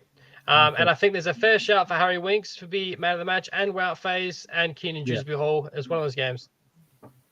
Does it show, Luke, how well we've played if we struggle to pick a man of the match? Because normally you say, we played that badly, I don't know who to pick. But here we're saying, there were so many that played well. You just checkmated my whole answer. I want to recant everything. Pull me from the prediction league. I want to go back and give a 9 after you guys' speech. Well, let me say what I gave. Do you know how much I've given, Brad? I'll go have a shout here and say 7. Oh, and 9. Wow. 9. Let me explain this because. Well, please do. Please do. I'm all ears, Chris. I'll lean up against the wall. 8, 9, 9, 8. 7, 8. Oh, 8, yeah, that old chestnut. Yes, how it works for you now. No, look, to me, I'm taking the whole thing into account here. Yes, we did look dodgy at the back. There was times when we were just giving the ball away for fun, but no more than West Bromwich Albion were. And we are playing a team that was top of the form table. We weren't playing Sheffield Wednesday, Rotherham or QPR. We were playing I was worried going into this game that we would actually come. I was being hopeful when I went for the draw, to be honest with you. So taking that into account and taking the fact that we just had that Sheffield Wednesday game result performance, it was very important to me that we came out and put a marker down. My God, did we do that? Yes, we made mistakes. Yes, Hermansen for me was the worst Leicester player on the pitch. He didn't have much to do, in fairness, but when he did it awfully, certainly with the kicks out. But we could have at 1-1 settled for that. But I just think we showed that resilience. This was to my mind, this was our best performance of the season. And that's why, with the whole thing of that we went, we conceded in the 89th minute, and yet we still came back and won the game. Would you ever have seen that last season? No, you wouldn't. If anything, I've seen us losing games like that. Well, exactly. If anything, you'd have said West Brom, who looked like they were going to get the second. But to me, it was just the whole performance. That's why I've gone 9 for the performance. Am I being too excitable, Luke? No, I get it. Like, the ending definitely maybe made you a bit excited, and it made us all excited. But, I understand completely. It was a gutsy win, and to pull it out like that at the very last minute, not give up after the last season we've had, I can completely appreciate a 9. And you, Brad? Can you see where I'm coming from? I want to say no just to be an arse, but no, I can, because when you look at it on its perspective... You don't need to say that to be an arse. It comes to you very I know, but just humour me. But no, I can see where you're coming from, because if you take it on its whole, as you have, and you've looked at not just the game, the play, but the situation, have we had better performances in terms of dominating opponents? Yes, we have. We've beaten Southampton 4-1. We beat Blackburn 4-1. We steamrolled Preston. But the reason I think I can see why you've gone for a 9 for this performance is for the reasons you've given. This was a tough game. West Brom don't concede goals, especially not at home. They've got, I saw the stats pop up there. They were either first or second in goals conceded and whatnot. They're the best ranked side for not conceding goals and all this and that. And again, the form guide had them first, us 10th.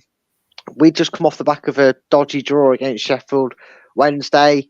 So all signs point to Leicester struggling today. And I wasn't alone in thinking we might just lose this game. Thankfully, we didn't.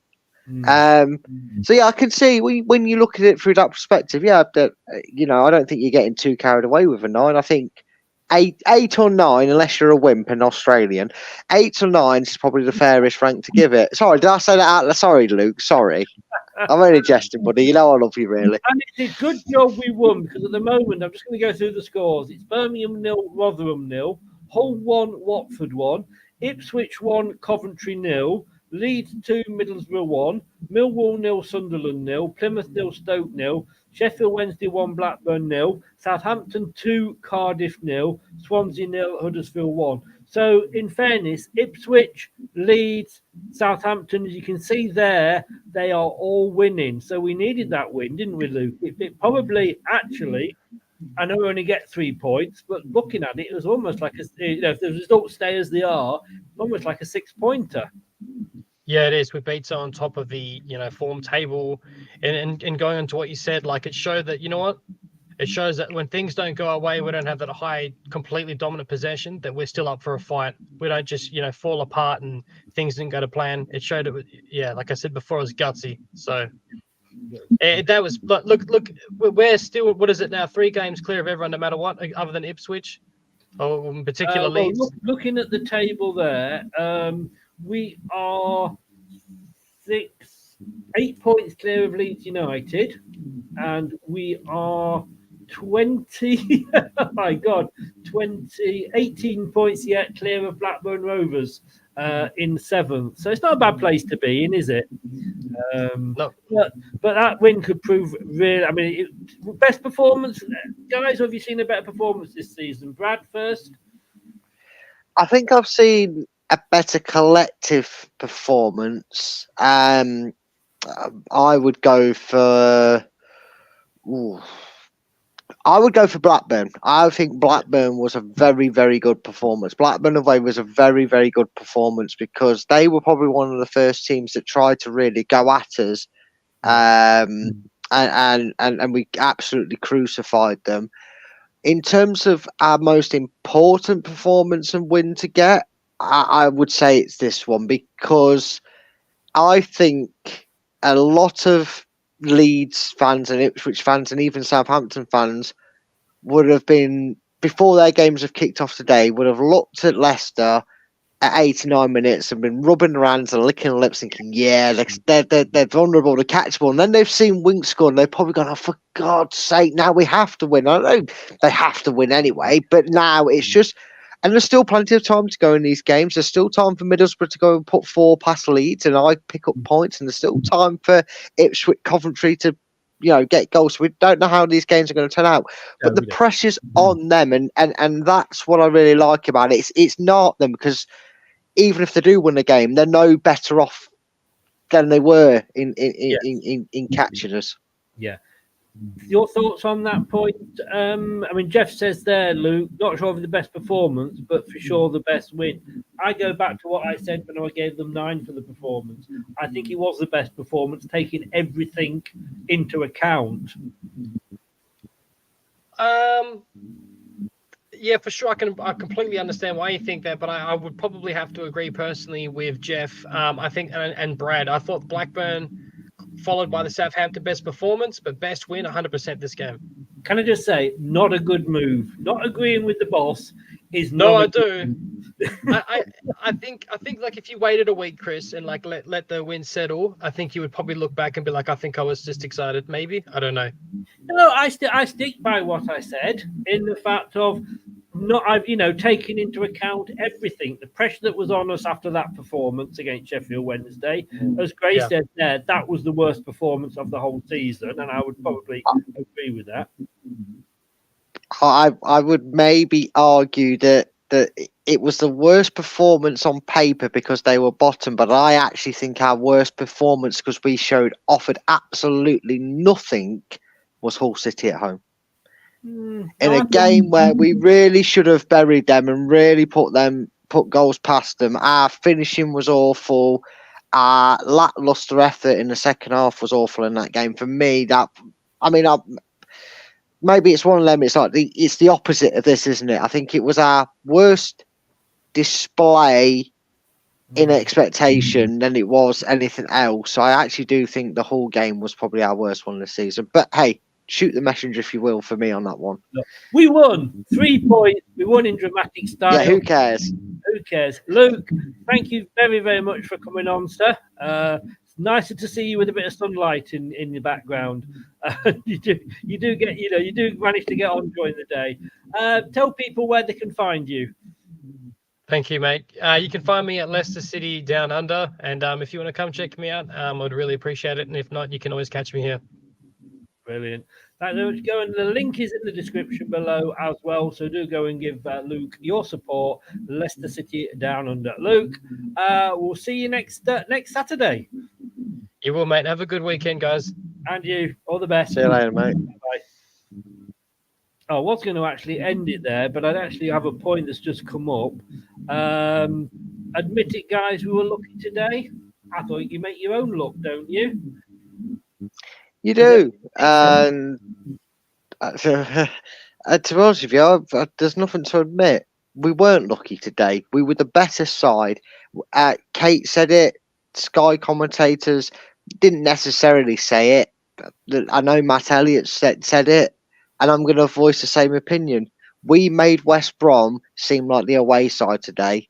And given all the bigging up, rightly so, it is his club, but given all the bigging up and the way the West Brom fan on the preview made it sound, we all started to fear it. We were looking at them going, oh, they don't concede, especially not at home. It's going to be tough. We made them. We turned that crowd into an away end crowd because they were very quiet in comparison to our fans, and that only normally happens if the home fans, if Leicester are at home and it's cheering on a win at the King Power. Today, if you were starting to nod off in that game, you would have been startled by the noise and realised that West Brom actually had some fans in the crowd today. I think we were brilliant, and I think we deserved the win. Yeah, no, 100% agree with you. And on that point, we agree. Do you fancy doing a review show tomorrow? Yeah, I do. I do, Chris. I feel like it's a good game to talk about, and it'll be fun. Would both of us do a rate the player? Yeah, and we're going to bring in our mate Jordan's ratings, compare and go. I think there could be some differences there today. Yeah, I might end up wanting to punch him in the throat, but that's nothing new with me and Jordan. We're best mates. It's how it works. 7 o'clock tomorrow night. 7 it is, as I say. Yeah, 7 o'clock is fine, mate. I will see you then, sir. Have a really good Saturday night. Go off and celebrate, and I'll see you tomorrow. Yeah, I will enjoy this week. It's nice to enjoy a weekend for Leicester win. Back to winning ways. But see you tomorrow, mate. All the best. Take care, everybody. Cheers. Bye-bye. So thanks to Brad there for popping in. And as you can see there, just to let you know, if I can find it, here we go. Coming up next on Leicester Till I Die TV. Coming up in an hour, it is a special we're doing for we can watch the end of the other matches, of course, see how they go. We'll also be doing the Euro draw, the draw for the groups for Euro 2024. And I will be joined by Dan, the Burnley fan. So it'll be nice to have Dan back again. It's been a while. And remember, guys,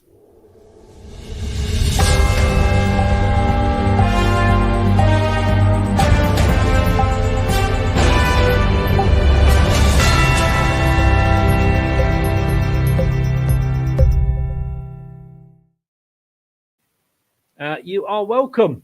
you are welcome. I'll see you for the draw. Thank you, Steve.